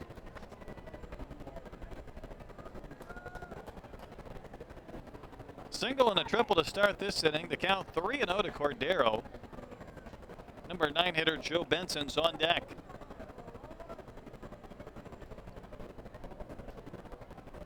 Pitch from Lewis, up and out, ball 4, not even close.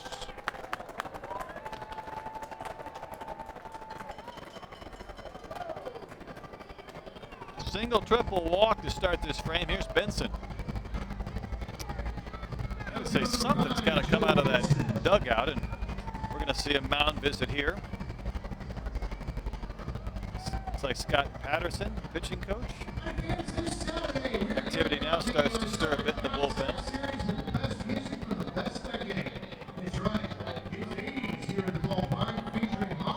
A couple of guys jogging back and forth in that bullpen. Everybody is up stretching. I don't see one guy sitting. Lengthy conversation here. Ken Leventhal has his back to the mound, and eventually he's going to have to go out and speed things up. Just as he does, the conference breaks up.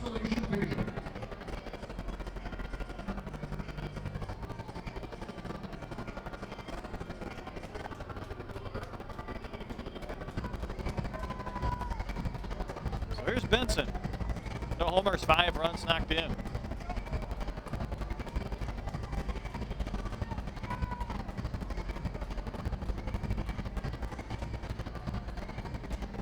Skeeters dropped 2 out of 3 against the Barnstormers earlier this year, opening up a series tonight, leading 2-0, but runners at the corners, nobody out in the bottom of the 4th inning. Benson looks at a breaking ball, a slider that finished down. It wasn't a bad pitch at all, it just wasn't called a strike. That's 5 in a row that have missed.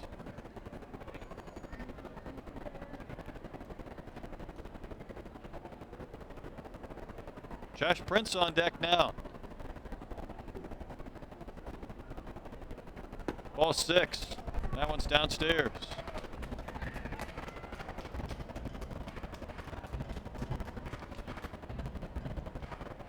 Well, last night we saw Trey Haley throw 12 consecutive balls in 1 inning before being taken out against New Britain.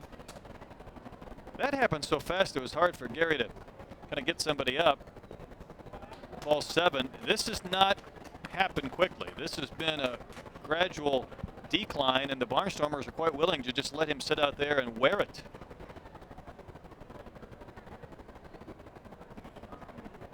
About to be pitch number 85 out of the hand of Rami Lewis. You say 85, that's not a lot.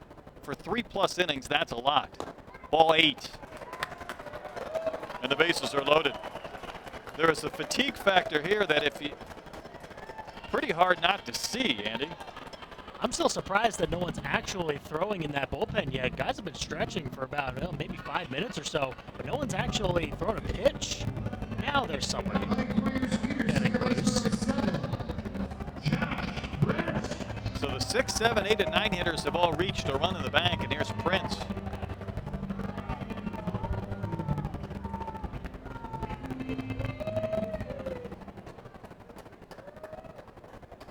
Prince leads this team in RBIs from the leadoff position with a dozen. Facing the left-hander Rami Lewis. And there's a strike over the inside corner. Prince was probably going to make him throw one, although he just shook his head back and forth no, as if to say he probably thought that was a bit in.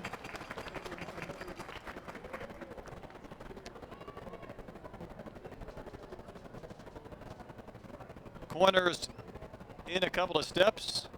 Pitch to Prince. Almost the same spot. This one called a ball. The third is Jan Santee. He tripled in a run. Cordero at second. Benson at first. They both walked.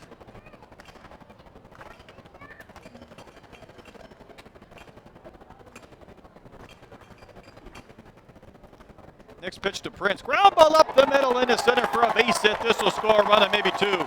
Here comes Cordero to the plate. He will indeed score. A 2-run single by Prince. He's made it 4-0 Sugarland. Lewis tried to knock that ball down with his foot. Once it got by him, it was going to score a pair. Yeah, it was a chopper, and it bounced underneath him there. And really, Prince put some pretty good contact on that one either way, and it was going to be a tough play for either middle infielder there. And the Skeeters taking advantage of the Barnstormers leaving Lewis out there for, I think, much longer than they should. I don't understand it. I guess I don't have to. I don't know what their bullpen situation is. I know Lewis is at a gas. Andy Wilkins will bat. Prince now with RBIs number 13 and 14 on the season. 5 straight have reached to start this frame. And Wilkins hammers one foul wide at first, ricocheting off that short fence and propelling out into right.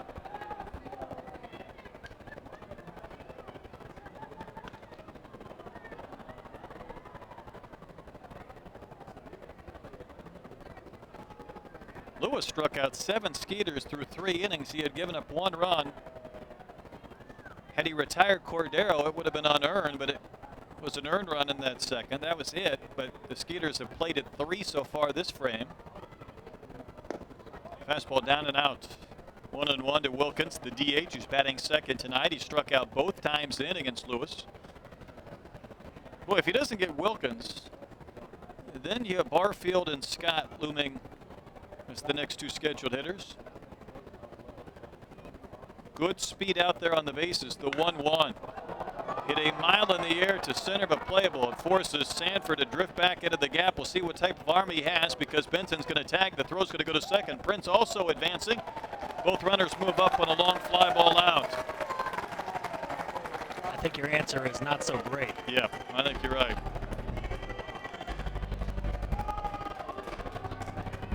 So here's Barfield.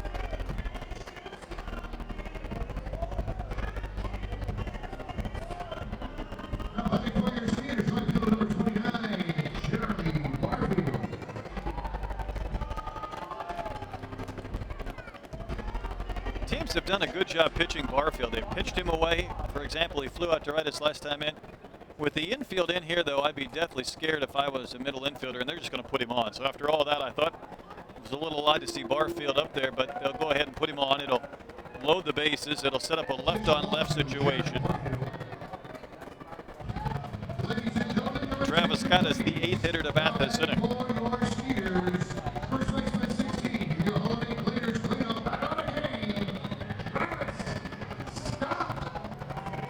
Travis has struck out and walked.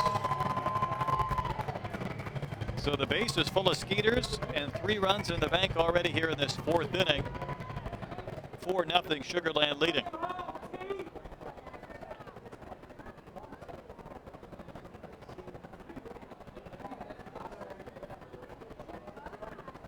Rami Lewis doesn't like the signs from De La Rosa and kind of frustrated. He waves him out, beckons him to the mound with his glove.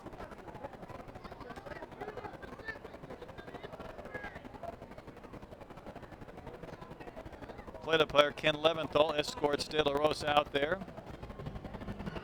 Leventhal looks like he's going to charge that as a mound visit. That's interesting. So it wasn't about signs. It may have been about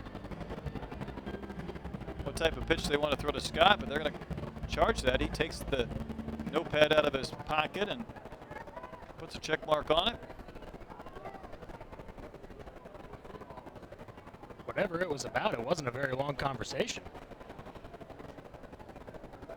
First pitch to Scott with the bases loaded off the corner and outside.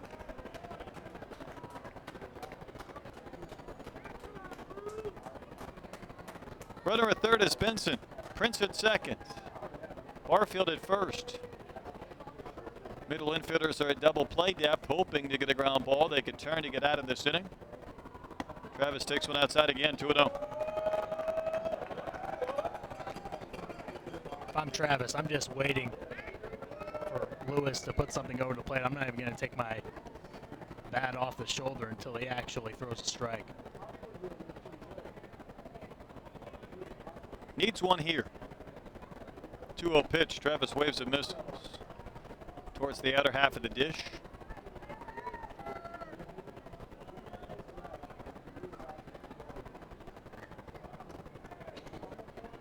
Three hits and 3 walks this frame. 1 long fly out. Hobson at first, playing in front of the runner Barfield by a couple of steps. Lewis pitching to Travis Scott. Hit high and foul and back over our heads towards the parking lot. Chris Nelson on deck is the only Skeeter not to hit this frame.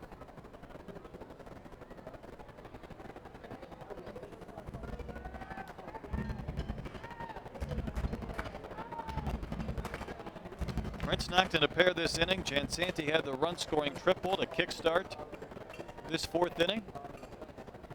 Count was 2-0 to Scott, now 2-2. Travis a wave and miss, so Lewis able to come back, get the K. That is his 8th of the game. Now 2 gone in the inning. And that will do it for Rami Lewis as Ross Peoples on his way out to the mound, and he's going to go to the bullpen to make a pitching change with a right-handed batting Nelson due up. Bases loaded, 3 runs home. We'll step out here in the 4th. Skeeter is up 4-0.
Well, the Barnstormers will finally go to their bullpen after 97 pitches from Rami Lewis through just 3 2/3 innings.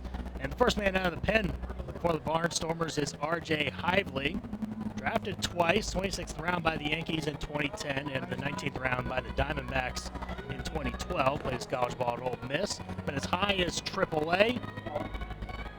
And last season was with Bridgeport and the Barnstormers. He went 1-7 with a 6.48 ERA.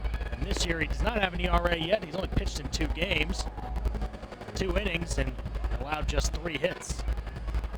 He inherits a bases loaded 2-out situation here in the 4th inning, 3 runs home. Hively will face Chris Nelson. He is the 9th Skeeter to hit this frame. Nelson had an infield single, scored a run in the 2nd, struck out looking back in the 3rd, and Hively not quite done yet with his warm-up tosses. 4 runs on 7 hits for the Skeeters. No runs on 4 hits and an error for the Barnstormers.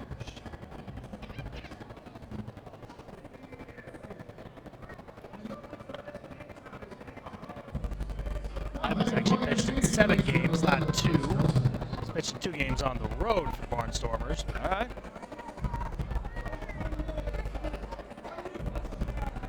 High leverage situation here in the 4th inning. Base hit by Nelson would give the Skeeters a big-time early advantage.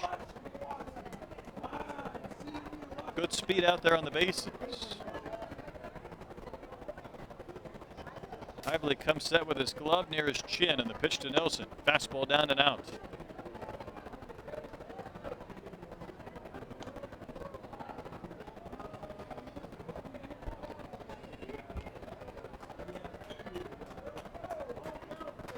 Skeeters have put pressure on the Barnstormers this entire frame from when Sawatsky started the inning with a single and Chansani tripled him in.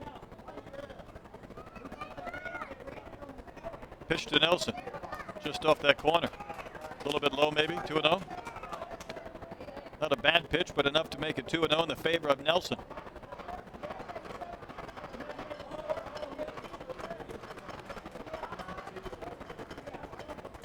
A homer and 7 knocked in for Nelson.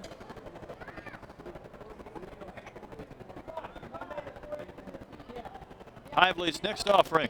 Ground ball chopped up the middle, cut up by the shortstop. Frias flips to second to Ahrens for the force on Barfield to end the inning. Skeeters get 3, they leave 3. 4 innings complete. It's a 4-0 Sugar Land advantage.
Jake Hale had a long rest on the bench during a lengthy bottom of the 4th inning. Teammates plated 3 more runs for him, so the Skeeters lead 4-0 as we go to the top of the 5th inning.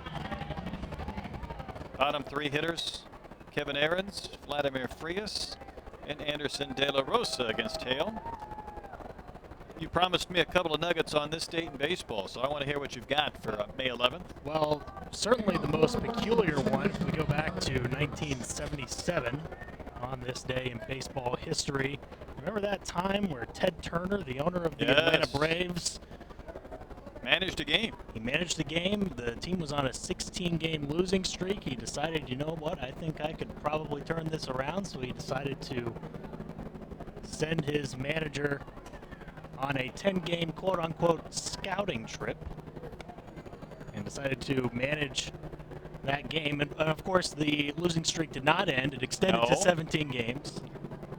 The managerial career of Ted Turner did. First pitch to Ahrens missed. That one was up in the letters, and he swung through it. Of course, the National League president, Chub Feeney, at the time, he informed Mr. Turner that he cannot serve as manager if he has a financial stake in the club, which Turner probably claims that the rule was made the day before that he became manager. There's a breaking ball and a wave and a miss by Ahrens. He was a character. You know, no longer baseball has too many individuals that are sole proprietors of franchises that are owned by corporations and such. And the days of individuals owning it, no more. Ahrens will wave and miss. Down on strikes to start the 5th, but Ted was one of those, a little bit of a maverick, a little bit of a Mark Cuban, if you will. Of course, that was one of the more out-of-the-box ones that happened in baseball history.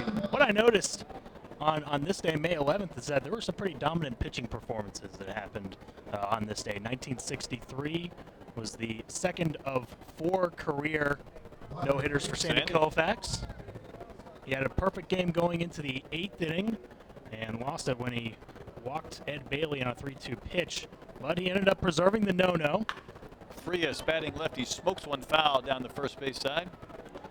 And he defeated the Giants that day. Al Leiter Also had a no-hitter in 1996, and it was the first Marlins no-hitter ever. Wouldn't have been with the Mets. We know that. No, certainly not. Frias in there from the left side. No batting gloves. Swings and rolls one foul softly near the Skeeters dugout. Not a no-no, but Kerry Wood had 13 batters sat down on strikes against the Diamondbacks, and that was the start after he had struck out 20. Against Houston. Exactly. And that gave him the record for the most strikeouts in consecutive games with 33. And speaking of 20 strikeouts, on this day a year ago, Max Scherzer had a 20 strikeout game. Yes, he did. Who did Wood strike out the 13 against? The 13 strikeouts were against the Diamondbacks. Swing and a miss. Ball gets away from Cordero, and the throw to first is in time to get Frias. Strikeout completed 2-3.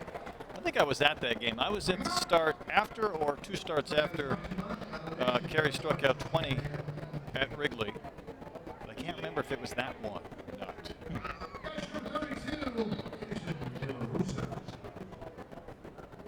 A couple of strikeouts in this frame. Here's De La Rosa, the catcher, batting ninth. What else you got? Well, I mean, that was most of what I had. I mean, there were dominant pitching performances, but there was also way back in 1904 when a dominant pitching performance ended. That was when Cy Young's 23 innings of no-hit baseball ended on this day in 1904. Spinning breaking ball that had De La Rosa backing out of the way, but it was called a strike. Hale's getting stronger. He's retired 7 in a row. Struck out 2 in a row. He's pitched to De La Rosa off his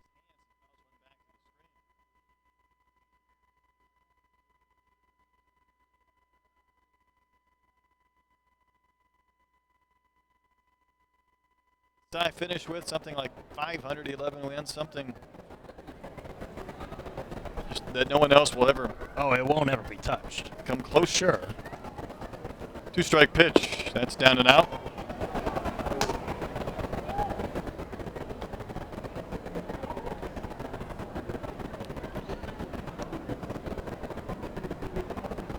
You got it right on the nose, 511. There's the 1-2, ground ball up the middle. Into a dive is Sawatsky, but the ball popped out of his glove and it rolled towards second, so De La Rosa will have the infield base hit. No guarantee that Sawatsky would have been able to pop up and throw. In fact, he's slow to get up now. Took a pretty good shot to his midsection maybe. Prince over there to see if he's all right, and he just kind of gives him a playful push over towards his shortstop position. So it brings up the speedy Darian Sanford. The bat that he's carrying looks like it is almost bigger than him. And he's got that uniform tucked in so far to his belt that the number 3 is almost, the bottom of it's almost obscured. You almost can't see it at all. He's had an infield single. He struck out. Hale's pitch popped up. He better stop and do 5 push-ups right now. And there's Prince back on the grass and right. He'll make the catch of the pop-up. Shame on you, Sanford. Inning over. Base hit and a man left on. We're halfway done. It's the Skeeters 4 and the Barnstormers nothing.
We go to the bottom of the 5th inning.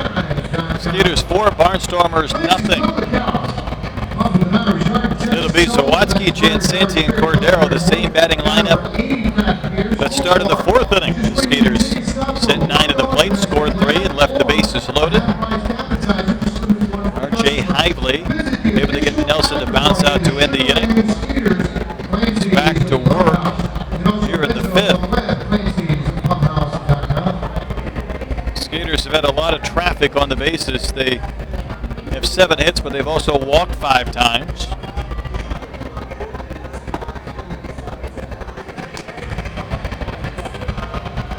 Tomorrow, another 7 o'clock start. Saturday at 6:05. And then Sunday, of course, a 2:05 game.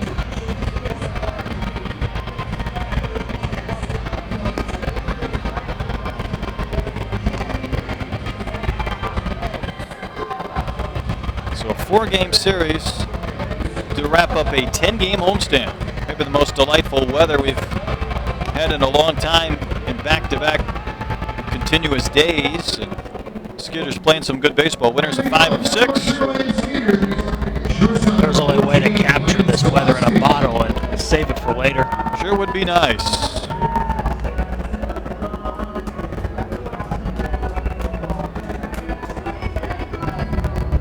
Are we ready to go? I mean, RJ and Lance, are we ready to go? And as we say that, here comes the bad boy to bring out a set of baseballs to Ken Leventhal. All right, guys, are we ready to go?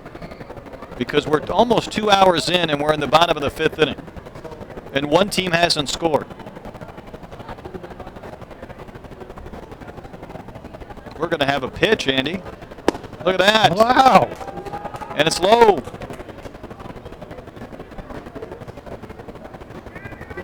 De La Rosa was on base when the inning ended, so he was a little late getting out there, but my goodness.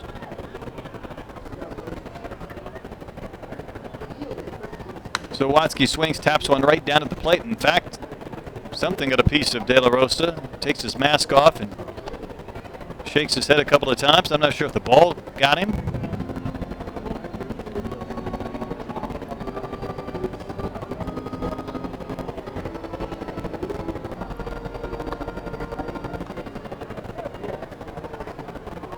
Shortstop Frias is almost playing directly up the middle. Third baseman Halton well off the bag, but even with it at third, and Zawadzki takes a vicious swing, falling backwards and fouls one back.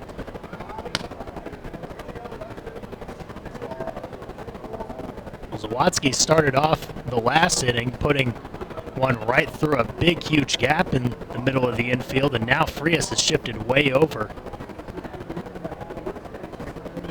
See it there if you're watching on YouTube. Shortstop's not in the picture. 1-2 pitch from Hively, up and out.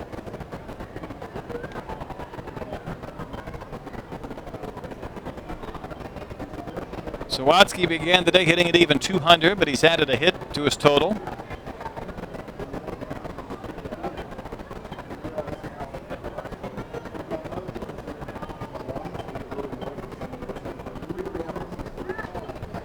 Hively's next one on the way. So Watsky smokes one to first, and Hobson caught that ball as it was by him.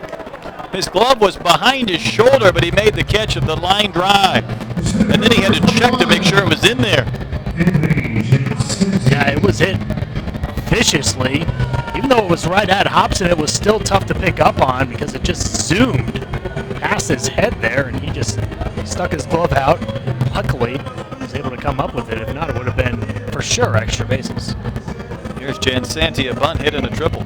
It has to be disconcerting for any infielder and certainly a pitcher to catch a line drive behind them, because it's only a matter of time when you think, had that ball been directly at me, I would have been in a world of trouble.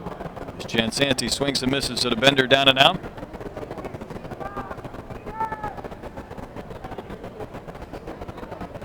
So Anthony has a chance for a 3-hit game already if he can come through, and we're only in the 5th.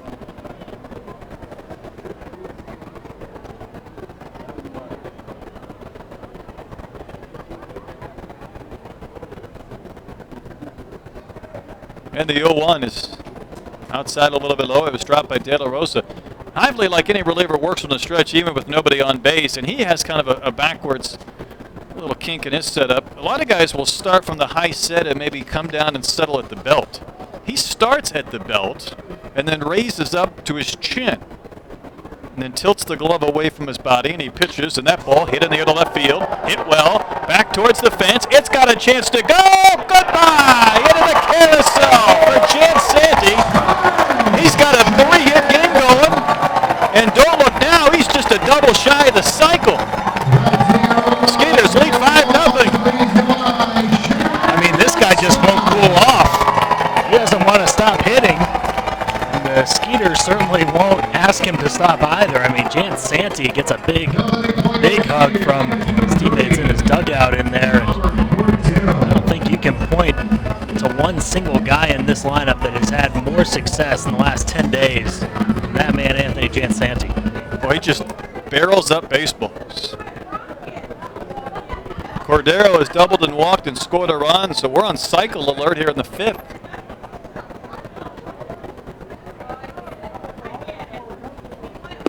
Fastball downstairs to Cordero. I know we haven't seen every Atlantic League team this year yet, but name me another 7-hole hitter that's producing more than Anthony Jansanti. That'd be tough.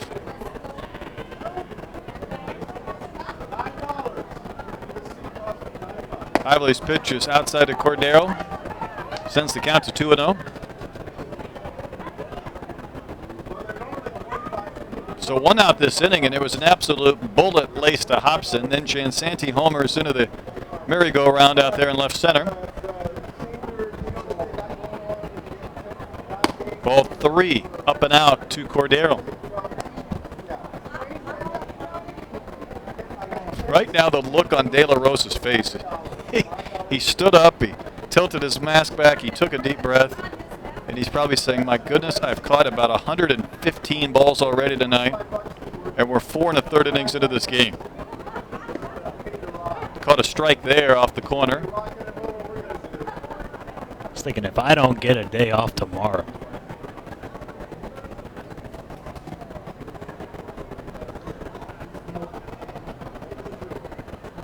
See if Albert can reach for the 3rd time in this game.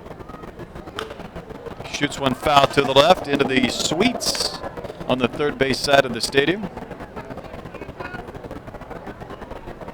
Count has gone full. Home run for the Skeeters, by the way, their 20th of the season, and this their 21st game. Another payoff. Cordero waves and misses. So Hively was down 3-0. Battle back, 3 straight strikes, gets the K. And there's 2 outs. Here's Joe Benson.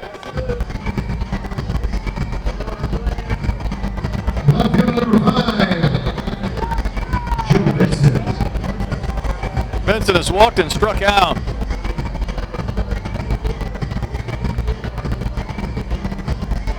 I know De La Rosa, again with his mask off, having an extended conversation with Ken Leventhal. He's gesturing with his fingers. He's pointing to the plate with his glove. And that was on a swing and a miss. It wasn't on a called pitch of some sort.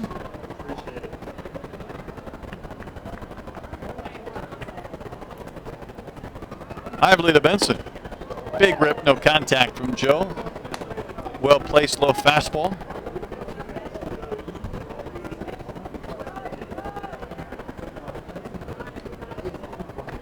Outfield and infield here straight up against Benson, who bats in the 9 spot on the Skeeters lineup. We're in the bottom of the 5th, 5-0 Sugarland. After the Jansanti homer this inning. Hively's next pitch. High chopper to short. Frias there to gobble it up. Flips to first. Left-handed first baseman Hobson with the reach, and the inning is over. Jansanti adds a run to the Skeeters' lead with a long ball. We played 5. It is 5-0 Skeeters.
Jake Hale back to the mound. Skeeters and Hale lead the Barnstormers 5-0.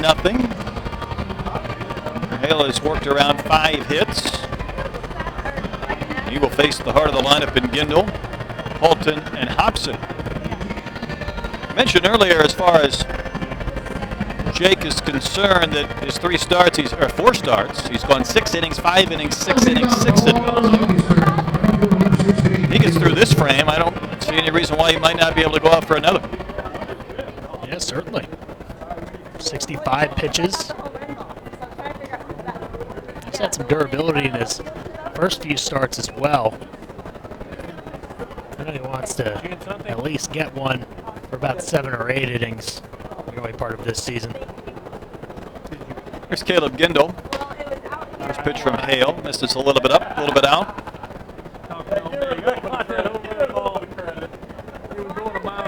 Gindel does have 5 home runs on the year and 19 RBIs, but he bats with the bases empty here, and he lifts one to left. This ball's going to carry a bit. Benson, though, will have a play just shy of the track. In fact, backpedaling on the track in front of the manual scoreboard, and he puts it away for out number 1.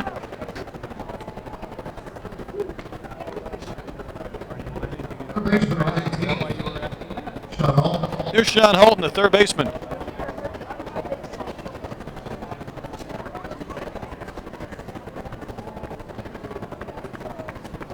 Holton 0 for 2. He came in with 4 homers over his last 6 games.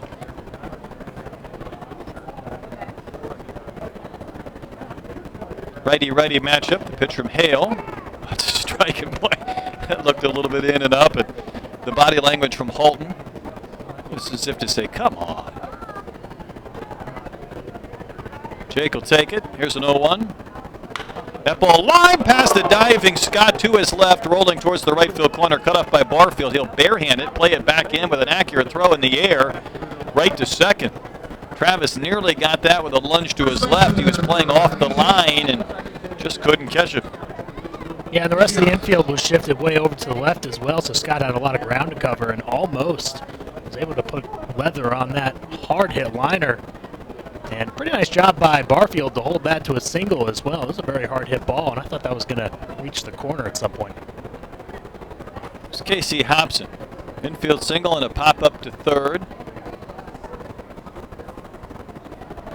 Hale's pitch right down the middle for a strike. Hobson has now hit in 6 straight games.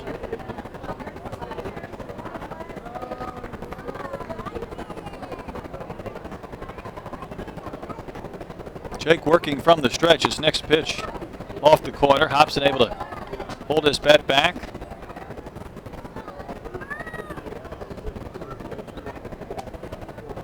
Skeeters leading 5-0. We're in the top of the 6th inning. Cordero shifts a bit outside. The breaking ball bends down and in. Misfiring. 2-1. The cleanup hitter and the first baseman for the Barnstormers.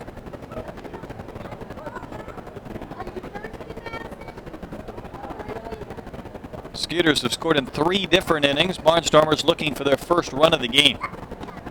Well, that floated in, maybe something off speed, but it missed inside to Hobson. 3-1.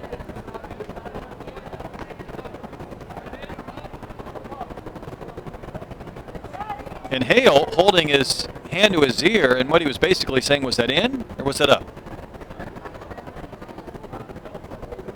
Wanted to know where that missed. Believe he got his answer. Here's a 3-1 pitch. That's ball 4. So, fly out to start the inning. Then a single and a walk, and the Barnstormers in business a bit here in the 6th for Lasting's Millage.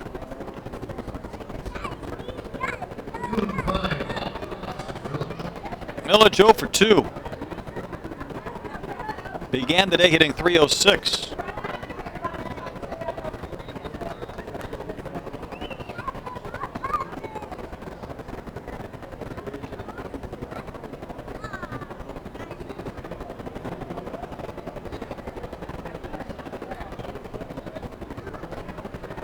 Hale's had 1 perfect inning tonight. It was back in the 4th inning. Pitching here in the 6th. He pounds the outside corner for a strike to Millage. Skeeters win tonight. They're 2 games up over the Barnstormers in the Freedom Division. A loss and they'd be even Steven with identical 12-9 records. 0-1 pitch. Just off that corner, a little bit low. Hale, he's been a bit disgusted at times. I can't tell if he's angry with himself or he thought that pitch was a strike, but kind of shrugged his shoulders as he got the ball back, returned from Cordero. He could use the ground ball right at Sawatsky. He gets a strike over the inside corner to Millage instead. Now Millage is asking about the strike zone. Seems to be giving the inside pitch on the right-handed hitter, but sure not does. so on the other side. Agreed, and he's really set up between the hitter and the catcher on that inside corner. There's a bouncing ball to the right side. Prince will get a spin. Throw to second. That's an out. No chance to get Millage, and Sawatsky immediately looks to third to make sure Holton didn't round. So the Skeeters get Hobson at second base. Runners at the corners now with 2 outs for Blake Galen.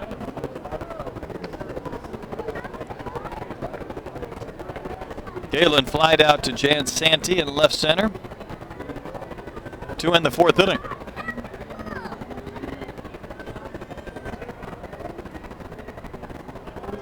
So Hale tried to put up 6 zeros on that manual scoreboard in left field. If he can retire Galen, strand a couple of Barnstormers. Pitch to Galen is a big slow bender that brought Galen to his knees, swinging and missing. A healthy hack from the left-handed batting DH.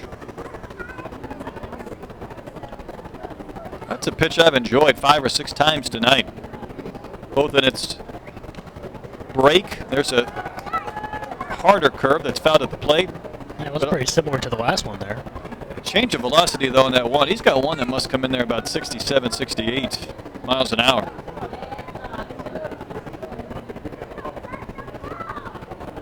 So Galen is yet to see a fastball. He's down on the count, 0-2.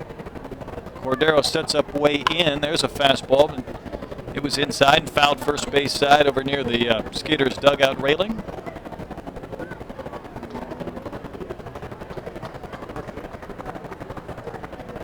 Hale trying to work around a single and a walk here in the 6th.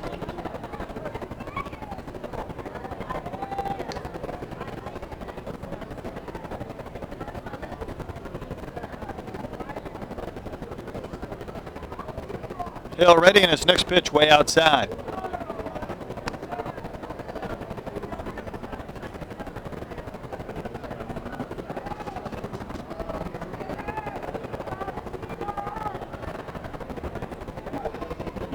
Ball and 2 strikes to Galen. Next one from Hale. There's that curve hit hard to the right of Prince into right center for a base hit. Home to score is Holton. Millage will turn at second, slam on the brakes and return. So Galen, 2-strike single past Prince, plays the first Barnstormers run. It's a 5-1 game. Yeah, Prince very nearly getting to that one. He was set up pretty closer to the first base side. And Hale almost with the shutout, but unfortunately for him, not so. Now he needs to get Kevin Aarons. He's hit 3 home runs this year. He pops one out of the ballpark, and it would be a 1-run game. Skeeters were a strike away from a 5-0 lead. There's a swing and a foul back to the netting off the bat of Aarons.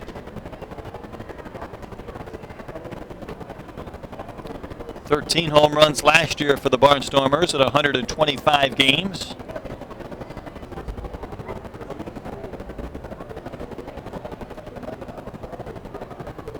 Millage at second, Galen at first. Pitch is outside. Evens the count at 1-1 to Aarons. Playing second base tonight for the Barnstormers.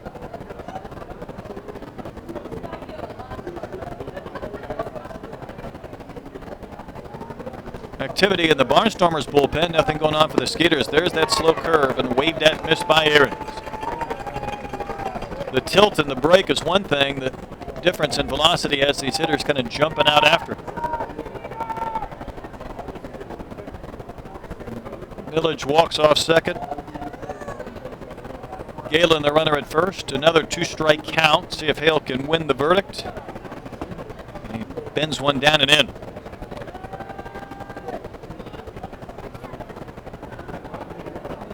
A couple of singles and a walk have produced a run for the Barnstormers this inning. But again, not done yet. 2 balls, 2 strikes, 2 outs, 2 on, and now the count has gone full. Hale misses down and out. So the runners will be able to take off. An extra base hit here could score a pair.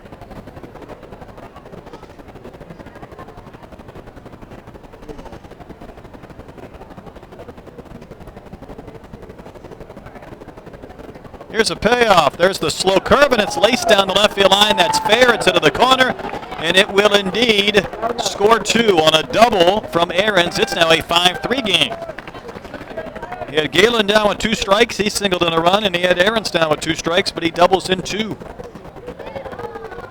Yeah, and that puts the bullpen on notice as well as Skeeters start to get somebody up and stretching in the bullpen. And just like that, I mean, 2 batters certainly turned this game on its head. And that's what it's done here as the Barnstormers cut it to 2 runs in a matter of minutes. Ahrens able to wait on that breaking ball. Really the first person who's been able to do that tonight. Here comes Rafi Montalvo, the pitching coach, for a quick visit. And right now, this is to buy a little time to get that bullpen going. They were thinking that 2 outs and 2 strikes, the frame was about over.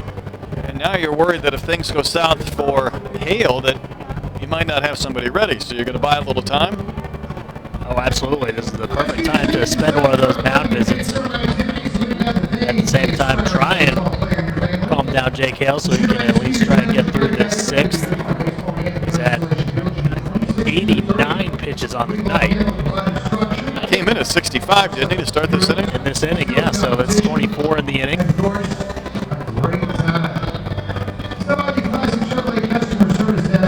Mound visit is over.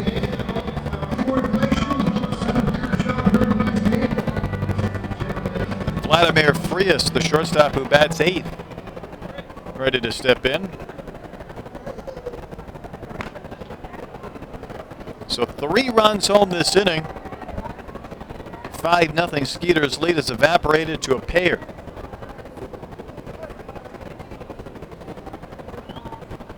Frias has bounced into a double play. He struck out.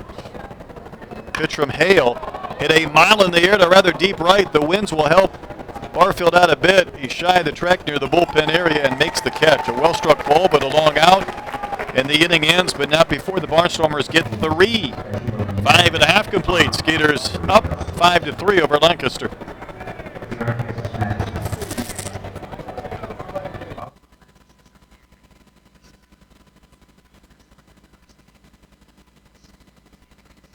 Yeah, he was the first one to knock it.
We go to the bottom of the 6th. The new pitcher on for the Barnstormers. Yeah, it's Kyle Downing, the third pitcher for Lancaster in this game.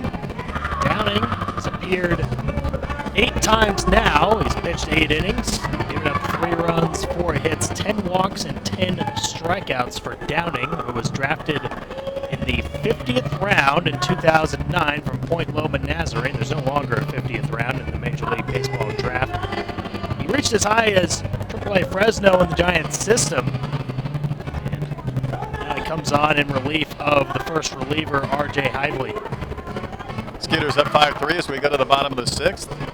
My favorite in-game promotion just took place, the Go Nuts Cam, Andy. Yep. It was sponsored by? Well, you're not going to get me there. Well, it was a nut company. Yeah, it was. Yeah. And I'll give you that. it was D's. D''S. Yeah. See where I'm going on that, but that's the company name. That's the company name. That's Up on our scoreboard, exactly. D's Nuts with the Go Nuts Cam. Here's Josh Prince leading off the bottom of the 6th. That full moon, that orange moon, is making its way above the condominiums and the apartments in left center. Beautiful night here at the old ball yard. Skeeters enjoyed it a little more before the Barnstormers scored 3 in the top of this inning. Prince has 2 hits, 2 RBIs tonight. He's knocked in 14 on the season. He'll be followed by Wilkins and Barfield. So Downing on. Third pitcher used by the Barnstormers. First pitch is a fastball just off that outside edge. Kyle Downing.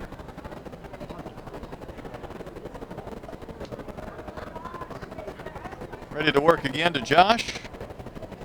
That fastball way outside, and De La Rosa had to lunge out after it.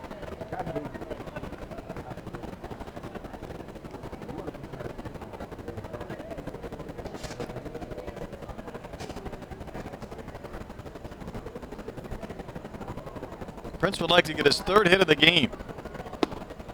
Looks at a strike over the inside corner. Jan Santi already has 3.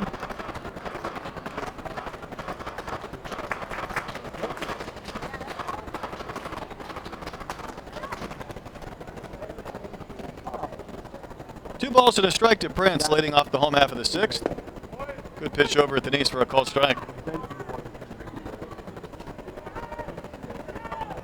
So from 2-0 to 2-2 from Downing to Prince. Next one on the way is chopped foul wide at third base past Gary.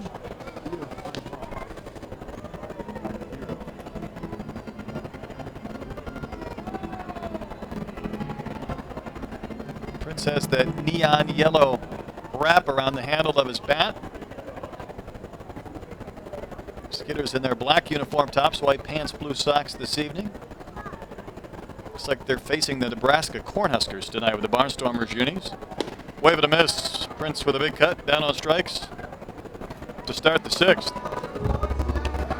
Yeah, that's got the all red jersey as well as the all red numbers with the white outline, which can be a nightmare for us in the press box trying to spot from the bullpen. It'd be even worse if it's a football game. Oh yeah. Here's Andy Wilkins, 0 for 3. He'd like to get in on the hit parade. Hit a deep fly ball to center that advanced a couple of runners in the 4th inning, but a long out in that 3-run frame. Downing's pitch lifted high in the air, playable right. Gindled in a couple of steps, just waiting for that one to descend, and he'll make the catch. The left-handed right fielder puts it away for out number 2. So here's Barfield.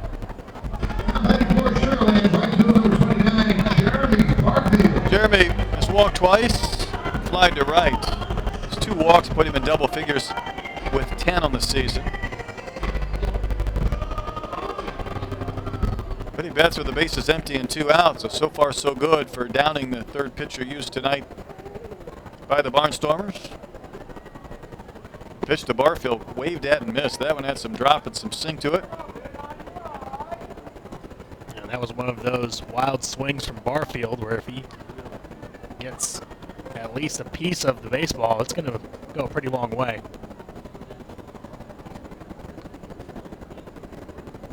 Downing's looked good since coming out of the pen. One strike pitch.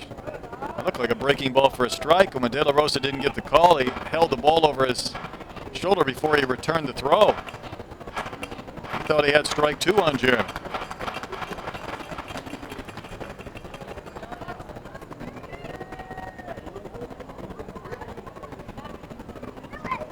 Base is empty, 2 outs.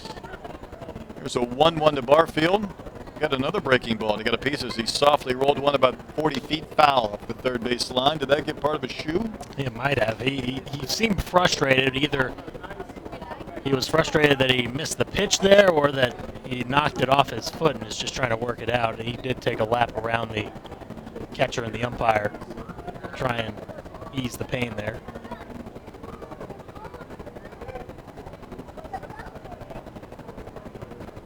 Downing's thrown 3 straight breaking balls. He's shaking off the sign of his catcher, so Barfield will call time and back out.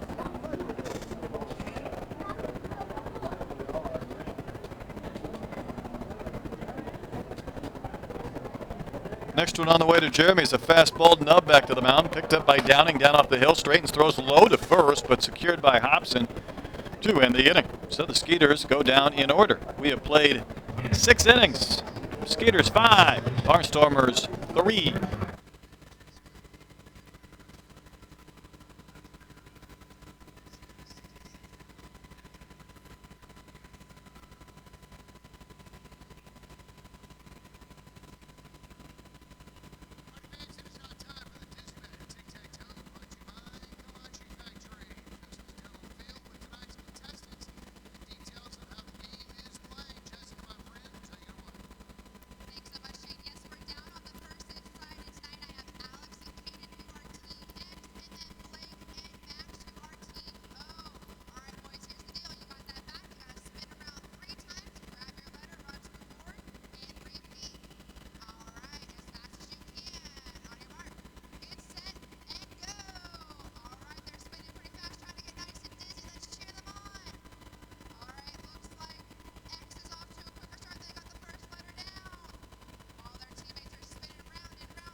We go to the 7th. Skeeters leading 5-3. Once again, here's Ira.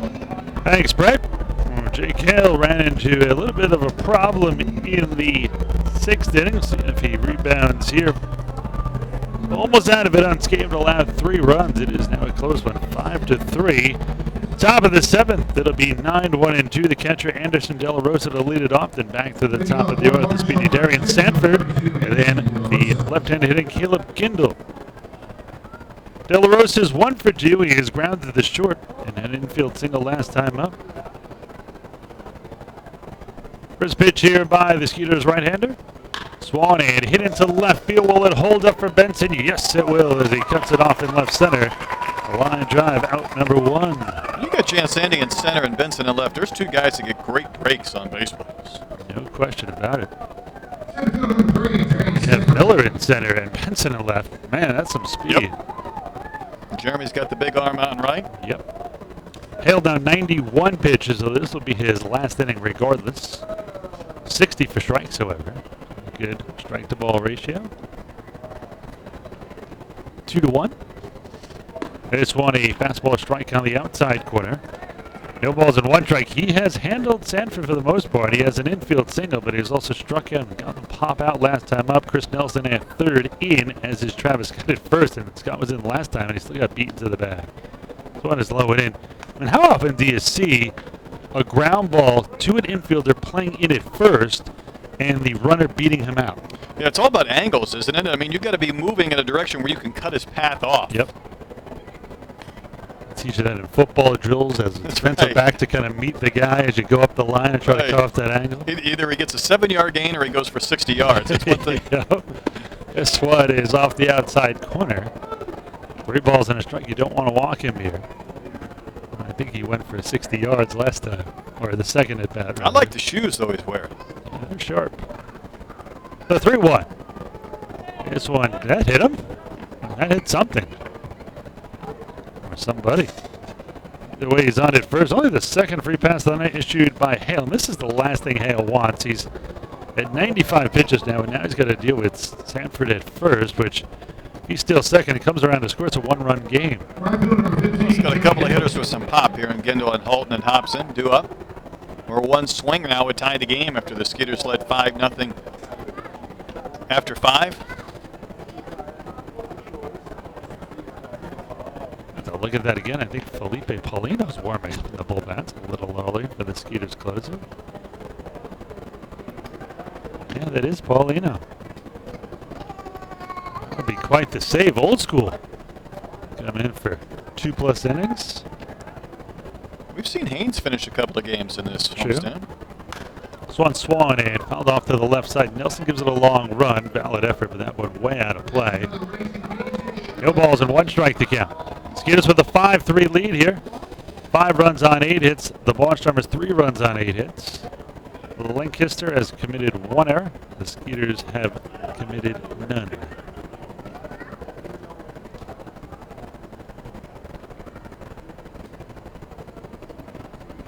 The 0-1 here from Hale. And throw to first, and they're going to have Stanford between first and second. Doesn't mean you can still get him because he is mighty quick. And now the ball's dropped, and they didn't get him. Man, the speed just kills all the way around. Ball just dribbled out of the glove of Prince. That's what happens when you try to rush a throw, or you knew Stanford was going to make it an effort getting him between first and second, so the Skeeters get nothing out of it. Can't even square that with an error, can you? I think you could. If they do here. Let's see what happens. It was obvious Sanford was running. Hale picked a good pitch to throw over to first. You know he's going to go still again. Swan and rip, and a double play as Scott grabs the line drive and smacks first for the DP. That's the way to get rid of Sanford. That'll go down 3 unassisted. Oh, the 7th inning stretch time, so get your peanuts and Cracker Jacks. I do care if you never come back. Skeeters up 5.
Studio. stretching out is his forte. Skeeters are leading 5-3 here. Game's gotten a bit closer. Well, here in the bottom of the 7th inning, it'll be Travis Scott, Chris Nelson, and Lance Sawatsky mid of the order 4, 5, and 6. Scott, who had that great double play, and that was really a game changer in that inning because you have to deal with Stanford and all that crazy speed of his. Almost got him in a pickle, didn't. Then a bullet to Scott. He grabs it, slaps the bag at first for a double play. That was a huge turnaround for Hale and really got him through that inning between 90 and 100 pitches, closing in on 100 real quick. It's kind of an exclamation mark on that double play. Scott will bat here. He's 0 for 2. He has struck out twice, including last time up, sandwiched between a free pass. Let's see what Travis can do here leading off the 7th.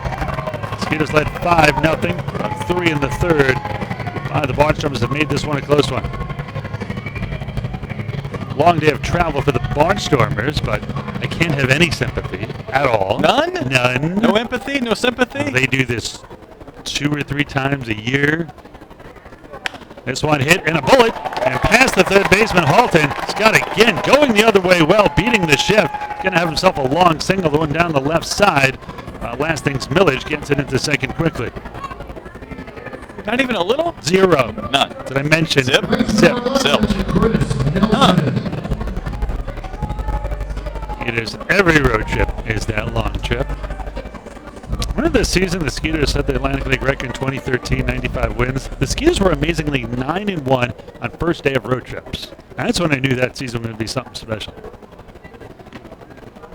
Long travel. I don't know if I mentioned that.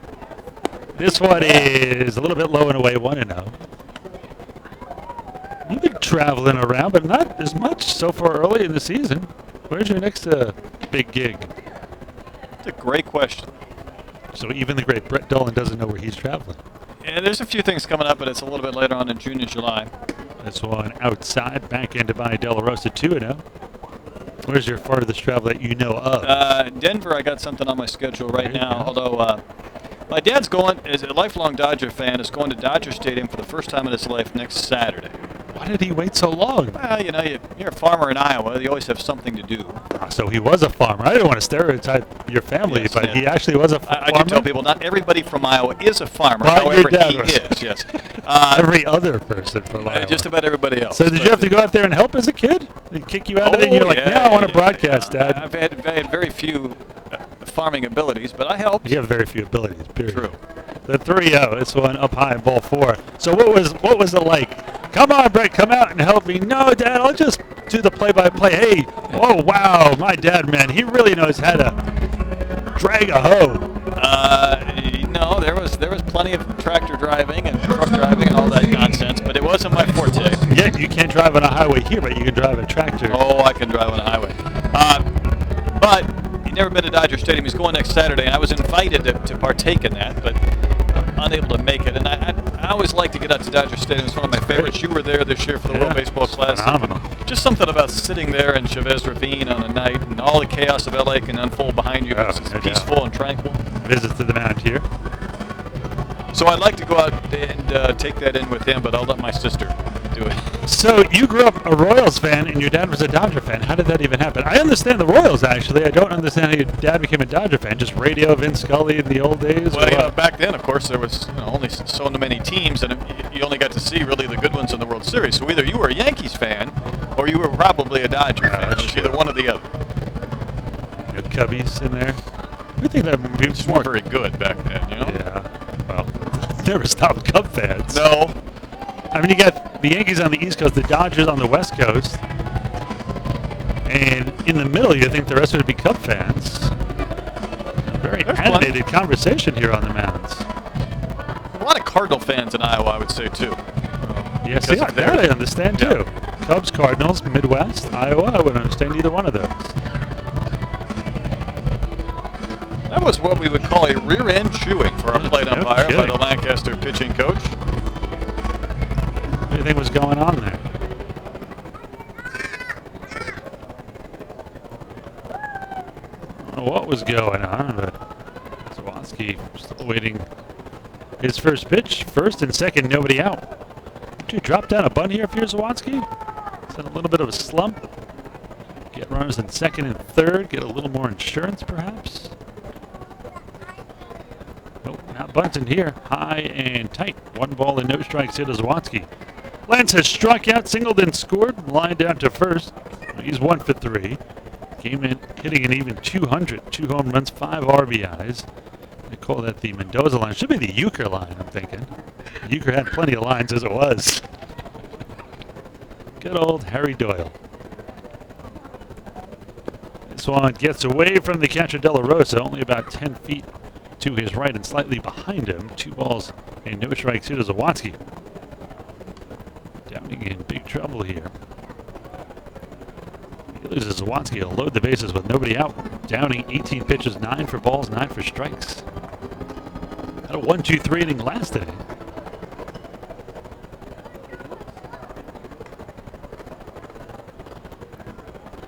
Downing a long look in here. Now he's ready. See if they set up inside again on Zawatsky. They do, and this one is hit high in the air to the left field, but playable. Millage near the corner will bring it down for out number 1. Zawatsky goes the other way with authority, but in steps Anthony Jansanti, trying to become the second ever Skeeter in franchise history to hit for the cycle. He has a bunt single, he has a triple, he homered his last time up, and now he just needs to double. He also has driven in 3 and scored 2. Jeff Dominguez, the only other Skeeter to do it. That cycle kind of crept up on us. I got it early. I want to say 7th inning, something like that. Big gap in both right and left center. Could shoot it either way. In fact, he shoots it down the right field line. He could get it inside the Parker. There's a lot of room down there. First pitch to Jansanti. This one is an off-speed pitch. Misses outside. 1 ball and no strikes. And he could have one more shot at it if he doesn't get it here. But if the Skeeters go on to win this one, this will probably be his last at bat. I remember talking to Dominguez afterwards, and he'd never hit for the cycle. Not in high school, never. Jansanti steps out here. You know he's aware of it.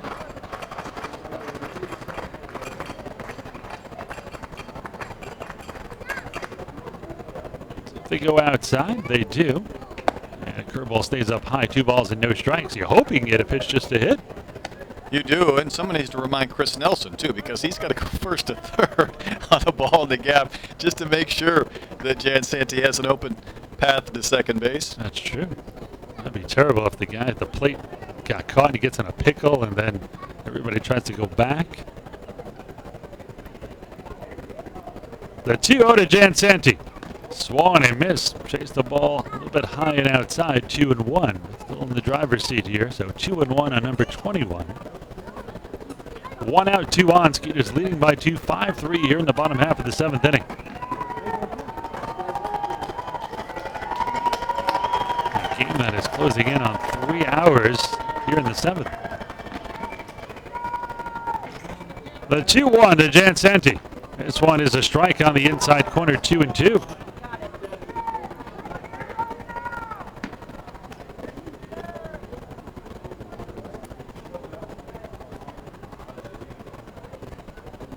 Downing gives him something to hit here.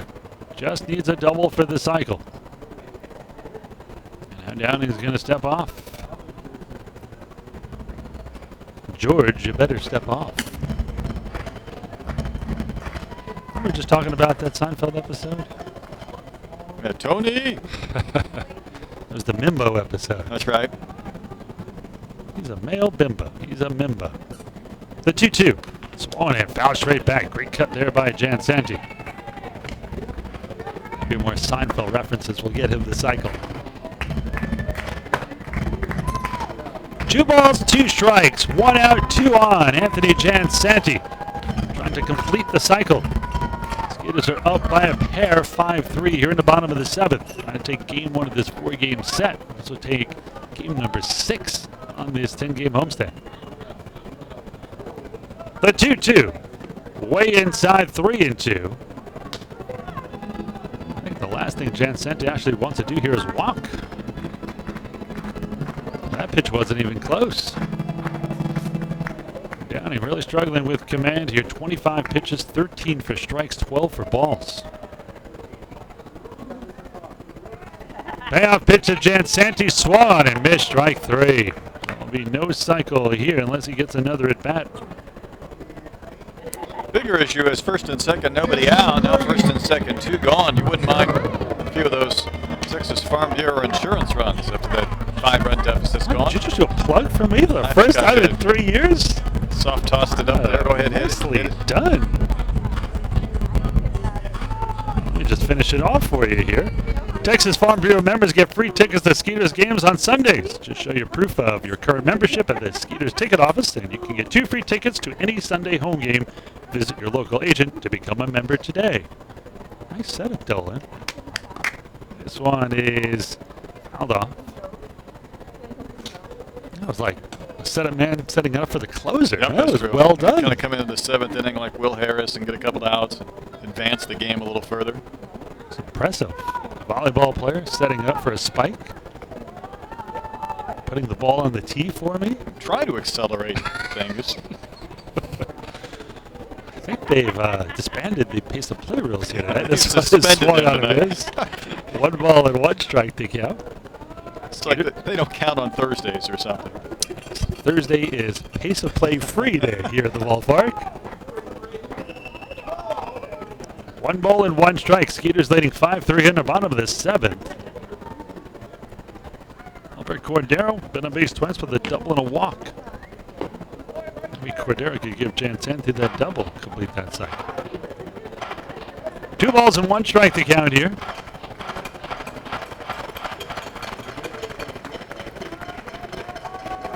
Wind now blowing slightly out towards left center. Cordero's hit a ton since returning here to the Skeeters. Came in batting .385. Swing and a miss as that ball dropped off the table. 2 balls, 2 strikes, 2 outs, 2 on. Skeeters leading by 2. 5-3 here in the bottom of the 7th. Downing now at 30 pitches, only 16 for strikes.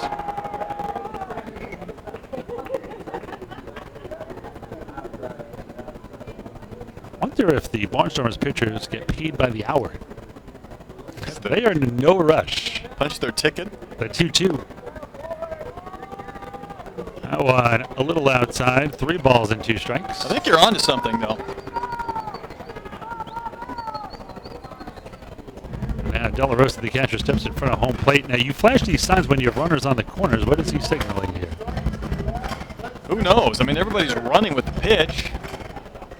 No one's covering. Exactly. Runners will be going. There they go. The payoff pitch is the inside ball 4, and the bases are loaded. Now Scott goes to 3rd. Nelson up to 2nd. Cordero the 2nd walk of the inning. 2nd walk by Downing as well. Loads the bases here for Joe Benson. Benson's also walked. He has struck out, grounded out last time up. He's 0 for 2. 7th walk of the night for the Skeeters, and looks like they're going to go to the bullpen here. Manager Ross Peoples, former pitcher here with the Barnstormers, will go to his pen. We'll take a break. We'll come back. We'll tell you all about the new pitcher when we return. Skeeters with a chance to break this one open. Bases loaded, 2 outs. They're leading 5-3. For providing front office and staff tonight. Located at River Point and Richmond Fridays. Can he walk any slower? Is every pitcher in slow-mo tonight? I mean, I'm telling you what, it is.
Barnstormers have a new pitcher, their fourth of the game. It's Scott Schumann, making his 9th appearance.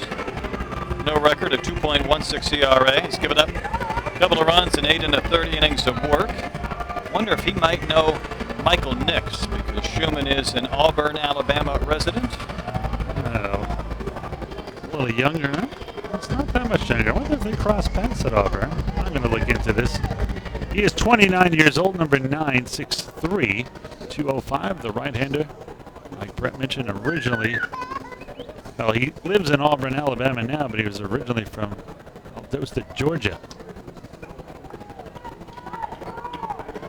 And we'll step in here with the bases loaded and 2 down and face the Skeeters' right-hand hitting left fielder, Joe Benson.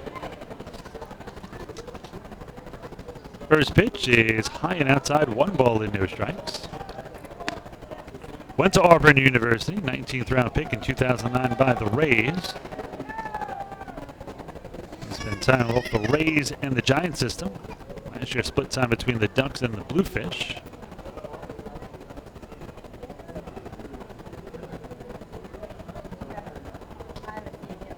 The 1-0. Swung and fouled back. 1 ball and 1 strike to count.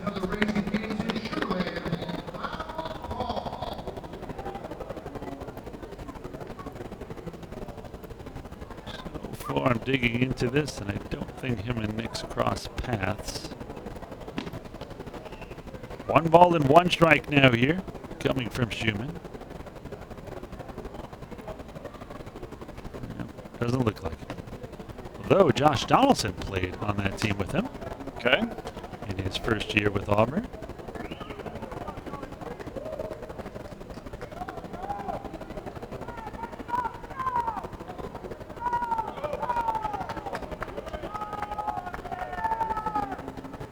Luke Granke, that's not Granke's brother, is it? This one fouled back. 2 balls and 2 strikes to count. I don't Also know. on that team with him. I would say no, but I'm not sure. Let's go back and take a further look into that. If he's from Orlando, it would be him.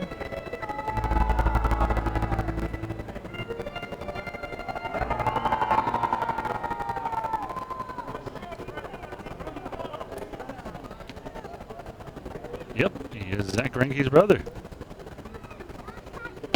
There's one high, 3-2. Give me the turning point in this game right here. 3 balls, 2 strikes, 2 outs, bases loaded. Skeeters leading 5-3 here in the 7th. So Schumann has to throw him a strike here. And Benson has to make sure he doesn't swing at a ball. Payoff pitch here to Benson. The 3-2 swung and chopped to the left side. Tough play, glove by Halton. He throws it to first in time, and that'll do it. So the pitcher gets out of it. Shoot. Skeeters leave the bases loaded. We're through 7 innings of play. Skeeters still in front by a pair, 5-3.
Tickets are available. You can use your ticket office at SugarlandSkeeters.com.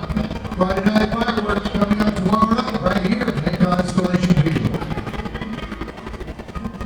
want it now, too. So does Felipe Paulino. He's on for his 10th appearance. It ties Andrew Johnston for the most on the team. Felipe 1-1, 4 saves, a 3.72 earned run average. He suffered the lone loss so far in this homestand, that 11-inning day game on Tuesday. He's on working with a 2-run lead in the 8th tonight. Before we get to Paulino, great night again by Hale. 7 full innings, 8 hits, 3 runs, all earned, 2 walks, 4 strikeouts. He is in line for the victory. Paulino, the former big leaguer, including here with the Astros, number 39, 6'3", 270. Currently lives in Pearland, Texas, from Venezuela. Former big leaguer, 14 years as a pro. He will face some tough hitters, 3, 4, and 5 here. Sean Halton, Casey Hobson, and Lastings Village. See a righty, lefty, righty against the big right-hander, Paulino. Halton so far tonight, 1 for 3. He singled and scored his last time up. He's also grounded into a fielder's choice and flat out to center. Even the batters taking too long here. I mean, get in the box. Paulino and Cordero basically have to have a catch to wait for Halton to get in. I know these guys are tired. I know the long flat, I get it. But come on. We sound like get off my lawn guy, but I don't know what's going on tonight. It is a matter of a couple of years now before you actually are get off my lawn. You kids, stay off my lawn. I'm Brett Dolan. I was in the big leagues. I still am.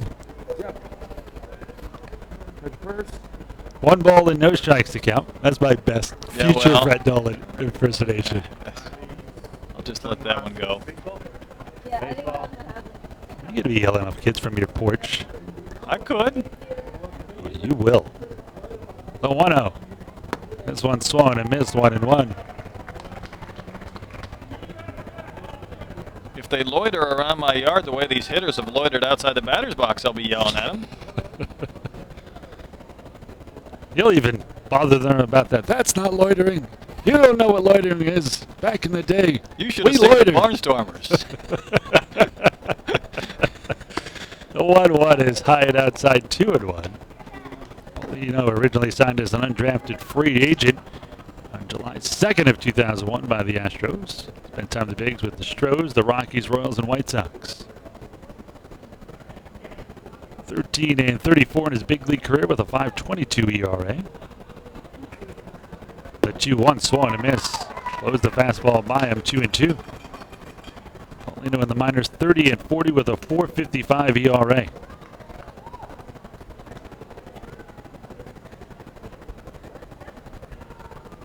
Skeeters leading by 2, 5-3 here in the top of the 8th. They need 6 outs. That seems like a long ways away right now. This one hit high in the air to left field and carrying Benson on the warning track in the corner has room. Now comes back and brings it down. Almost dropped it. That is out number 1. The wind was blowing slightly out towards left center. Initially it looked like it was going to come down, and then I got worried there for a second. I was worried sick. Casey Hobson will step in. Always a tough out. Hobson has an infield single. He has popped out the 3rd walk last time up. He's 0 for 2.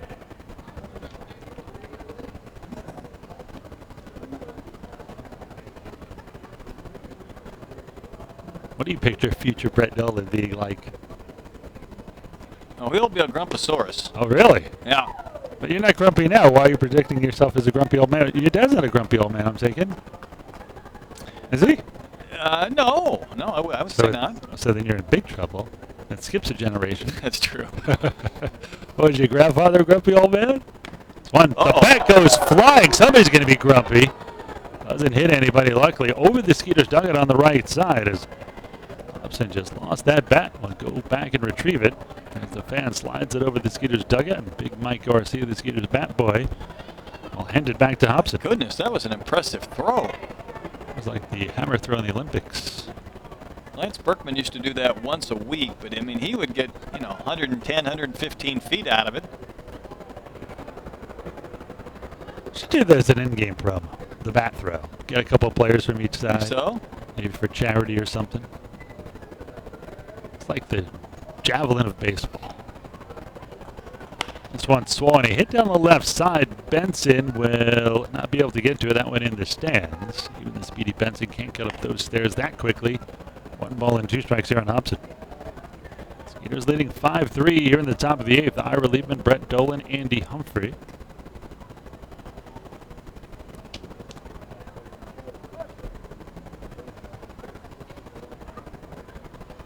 Paulino from the stretch. They're going to set up inside, try to jam the powerful left-handed hitting Hobson. This one on the inside corner, strike 3. Great placement on the fastball by Paulino. And that's out number 2. Outstanding pitch, good location. First K for Paulino, 2 away, and that'll bring in last thing's Millage. Battle of former big leaguers with some big league time. Now action, and looks like it's about to start in the Skeeters' pen.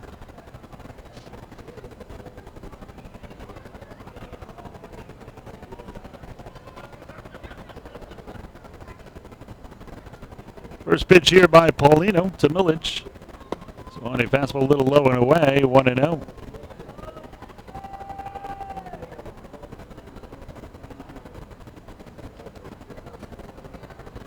Paulino gets the sign from Cordero. The 1-0. This one down low, 2 balls and no strikes.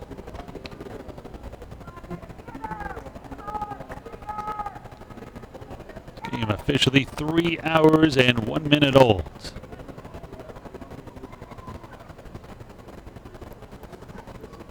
Can you check the pace of play machine? Is it broke? It's trying. It's like your internet up here. It's trying. It's just like spinning. It's one high and outside, 3-0. Kick it. Isn't that how you Iowans get things to go? Yeah, we do. We like to pound on stuff.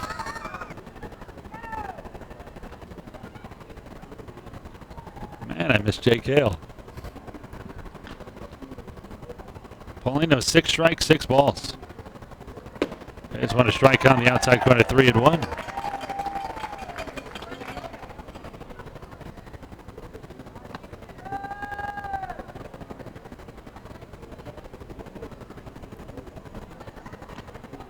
They're going to set up away again here. Paulino gets the sign, fires it home, and this one swung and chopped towards third. This should do it. Nelson juggles it, fires it to first. High, coming off the bag of Scott, but he puts the tag on Millage. That'll do it. Nice job by Paulino. 3 up, 3 down. A fly out, a strikeout, a ground out. We're in the middle of the 8th. Skeeters still up, 5-3.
always thought this song was about a bat.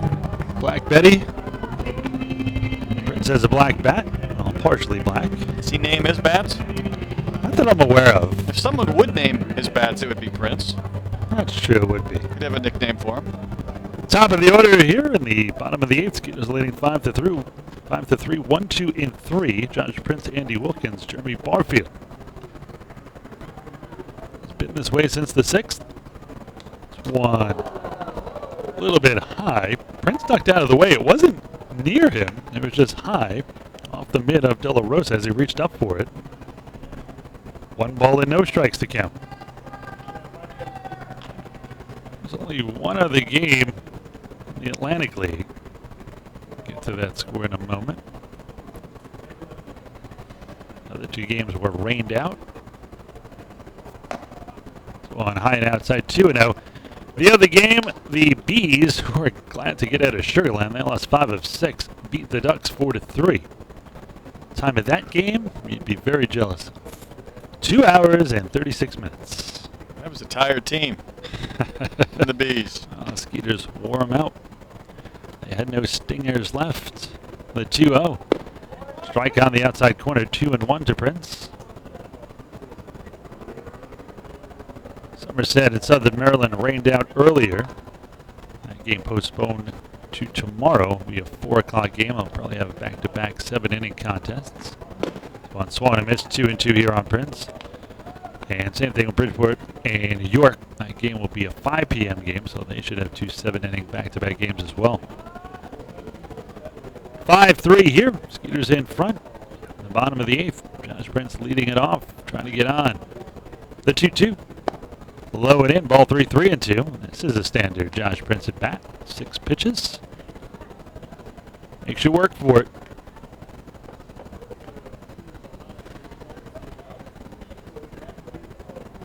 Schumann from the stretch. Payoff pitch here to Prince. This one on the inside corner, strike 3. Prince had lifted up his hands and threw the bat away already. He gets rung up. I don't know if I agree with that, Cole. What do you think, Brett?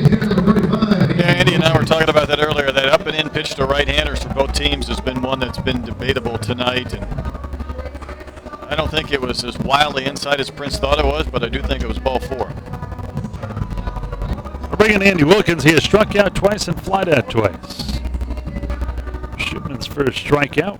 He's retired both batters he has faced since coming in the 7th and getting the last out. Last year, Schumann, mentioned he was with the Ducks and the Bluefish, was 2-0 with a 3.52 ERA in 8 games with the Ducks and a 1-3 record with a 2.76 ERA in 28 games with the Bluefish. This one fouled sharply into the screen just to our left. No balls and 1 strike to count.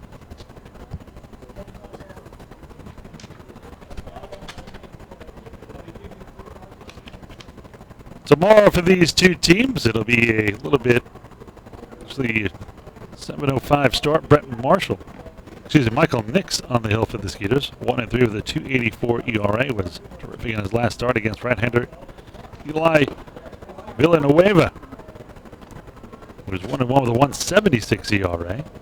0-2 the count here to Wilkins.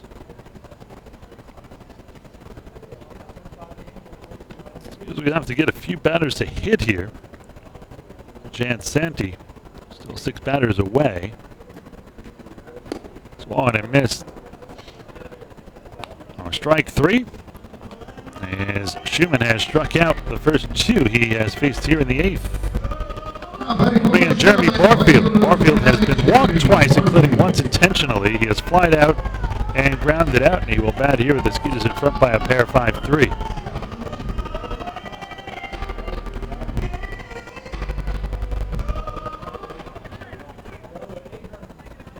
So in steps big Jeremy Barfield. Barfield trying to shake that slump off now. 3 for his last 22.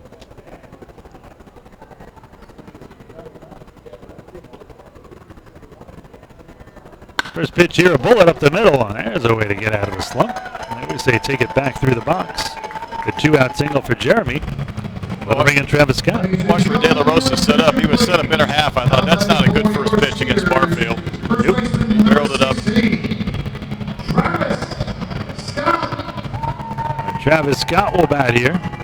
And looks like the manager for the Barnstormers, Ross People, not going to waste any time. Pops out of the dugout. He's already made the move, so we'll see a fifth pitcher tonight here for the Barnstormers. Skeeters are on 5-3. Runner at first, 2 outs. We'll tell you all about the new pitcher when we get back here in just a moment.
Daniel Muskos on for the 11th time. No record, or 2-0 rather, an ERA of 0. First pitch here to Travis Scott is clubbed deep down the right side. Foul, though. No balls and 1 strike to count here on Scott. Well, Moskos, really your lefty specialist. Last time out, a third of an inning in a 12-9 loss to the Blue Crabs. Struck out the only batter he faced. Time before that, 2/3 of an inning, picked up the win. Didn't allow a run or a hit. Struck 1 out. This one way inside to Scott. 1 ball, 1 strike, 1 out. No, that's not right. 2 outs. That scoreboard operator is sleepy on his game. Yeah, I wonder why he's not on his game. Lefty-lefty matchup here. The 1-1. This is inside 2-1. Moskos number 14, 6'1", 215. Born in Greenville, South Carolina. Now makes his home in Scottsdale, Arizona. Moskos had a little bit of big league time with Pittsburgh in 2011. Was 1-1 with a 2.96 ERA, and that was in 31 games. So spent most of the season there at the big league level. 3 balls and a strike here to Scott. Skeeters leading 5-3 here in the bottom of the 8th. Moskos another first-round pick on this team, 4th overall in 2007. This one is swung and hit high in the air, but playable in right center. It is Sanford who's going to squeeze it for the final out. Skeeters leave a man, but they're 3 defensive outs away from a win. They're up by 2, 5-3. We'll see if Sugar Land can close it out in the 9th. Going to be taking place May 24th through the 28th at MGM Park, Biloxi, Mississippi. Bring the family and enjoy golf.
It's a save opportunity for Evan Reed.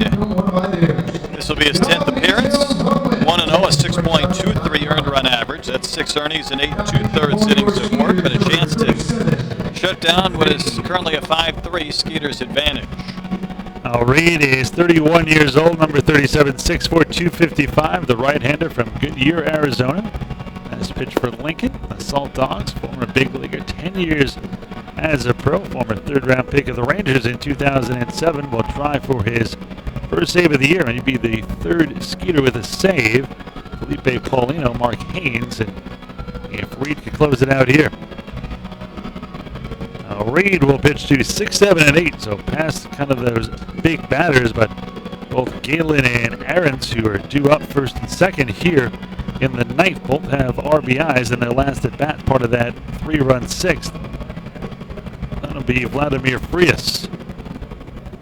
Well, Galen 2 for 3 tonight. He has single, flied out to center, single, scored, and drove in a run last time up.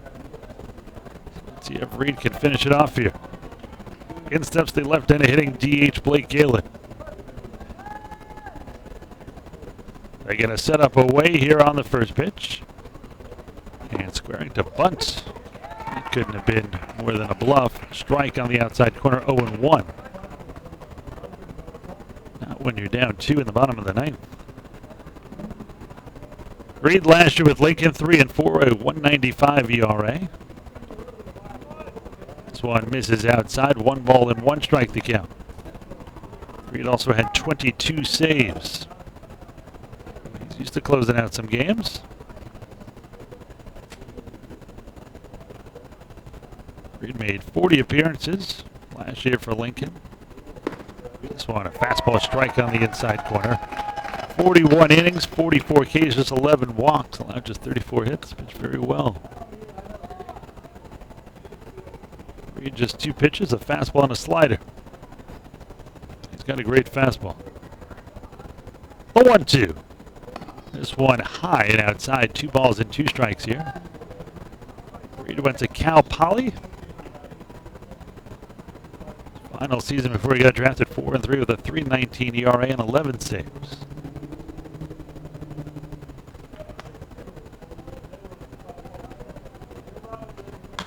Swan is fouled down the left side. Count remains 2 balls and 2 strikes here. Skeeters leading by 2, 5-3.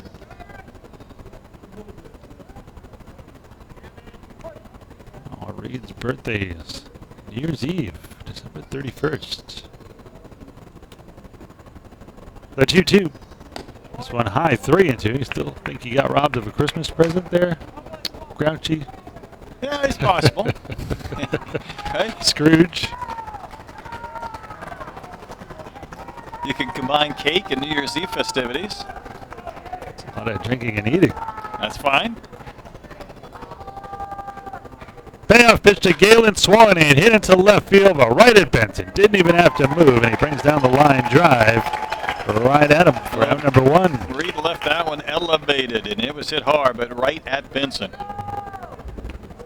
So 1 out, none on. Skeeters 2 outs away. Kevin Aarons will step in. We saw Moscow's last inning. Aarons and Moscow's drafted in the same first round. Okay. So in steps the Houston native, still makes his home here. He is hit into a fielder's choice, struck out, doubled, and drove in 2 last time up. Came in batting .328. Good for 8th in the league, 3 home runs, 15 RBIs, tied for 4th in the league. Now he moves ahead, now 17 RBIs. Aaron's first in the league in slugging at .621. First pitch of ball, 1 ball and no strikes to count here.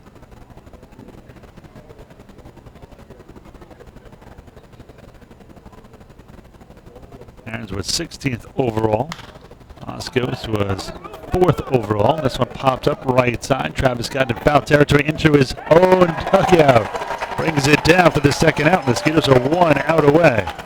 You know, I know it's 2 outs, and the game could be over anytime soon. And then again, we could play for a long time. Moscow's 4th overall. Who picked first that year? You already guessed? Oh, you didn't guess him, did you? All right, so it's first round, 2007, and Tampa had the pick. You did guess this right. Mr. David Price. Yeah, okay, we did that. All right. Well, we did Moustakas it because of Aarons. Exactly. Yeah. Moustakas was second. Vitters was third, who played here in the Atlantic Was League. that to the Cubs? Moscow's. Vitters? Yeah. Yes. Then Matt Wieters. Madison Bumgartner. It's a good one. Was picked 10th overall. They just want a strike, 0-1 the count here. So Vladimir Frias, the switch hitting shortstop. Batting here from the left side. And Aaron's at 16. Like Bevan, who has played here in the Atlantic League. This one in the dirt gets through the wickets of Cordero, 1-1. Tim Alderson also pitched here in the Atlantic League. Alderson was 22nd overall. This was actually a very long first round. In fact, there were 64 picks in that first round. That's back when the supplemental picks just kept going and going. Justin Jackson later on in that round, he played for the Barnstormers and was being converted to a pitcher just a couple of years ago. Josh Donaldson, 48th overall. Talked about him earlier. Going to Auburn. Not too many of note after that. It's one, a strike on the outside corner, strike 2, and the Skeeters are 1 out, 1 strike away from a 5-3 win.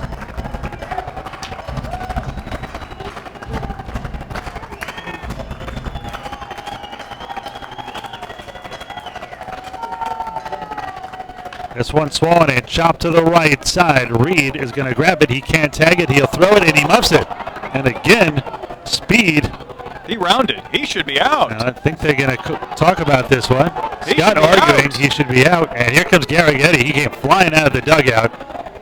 Gary seems to lose this argument, and it's always against the Barnstormers. I mentioned once in Lancaster, it was the leadoff hitter, Darian Sanford, who should have been out. And Sanford did that again today, and now it's Frias. I don't think Gary's going to win this one, sadly. What in the world was Reed doing trying to get the ball out of his glove, though? You know, here's a case, Ira. If this was the 5th inning, when these umpires get together, I think they call this an out. So they're getting together Oh, now. They call him out. That's the game. That's the right call. I didn't think they would do it because it would mean the last out. Good call, Mido. That'll do it here. Skeeters win game 1 of this series, and Ross People coming out to argue, but his argument will be for not. 5 runs, 10 hits, no errors for the Skeeters, 3 runs, 8 hits, and 1 error for the Barnstormers. We're going to take a break. We'll come back. We'll give you the final numbers. We'll give you our player of the game. We will have highlights previewing tomorrow's Game 2 matchup of this 4-game series. All that more. I return on the Skeeters post-game show in a moment.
Welcome to the Skeeters post-game show. An excited hour leaving as the Skeeters hang on for a win, 5-3. Kind of a bizarre ending, and we're still trying to get what happened.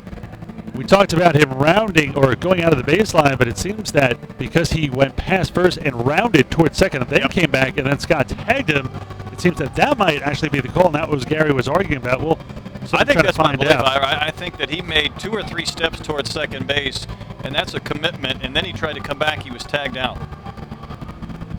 And that's indeed what we are going to go with, so figure out the scoring of that one. So there's a hit and an error? I almost think it's a hit and maybe a 1-3 play. I don't know.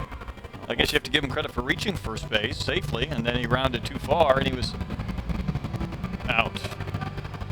In any event, we'll give you the final numbers here. Final numbers: 5 runs, 10 hits. No errors for Sugarland. 3 runs, 8 hits, and 1 E for the Barnstormers. The winning pitcher is Jake Hale. He improves to 3-0. And Evan Reed gets his first save of the season. Losing pitcher is starter Rami Lewis, 2-2. Time of the game, 3 hours and 20 minutes in front of 3,916 here at Constellation Field. Let's tell you how this one happened. It was the Skeeters who struck first, and it was in the bottom of the second inning. Chris Nelson led off with a single, and then Lancaster struck out. Nelson would get to second on a pass ball, however. Up came Anthony Jansanti, who bunted and got even more than he bargained for.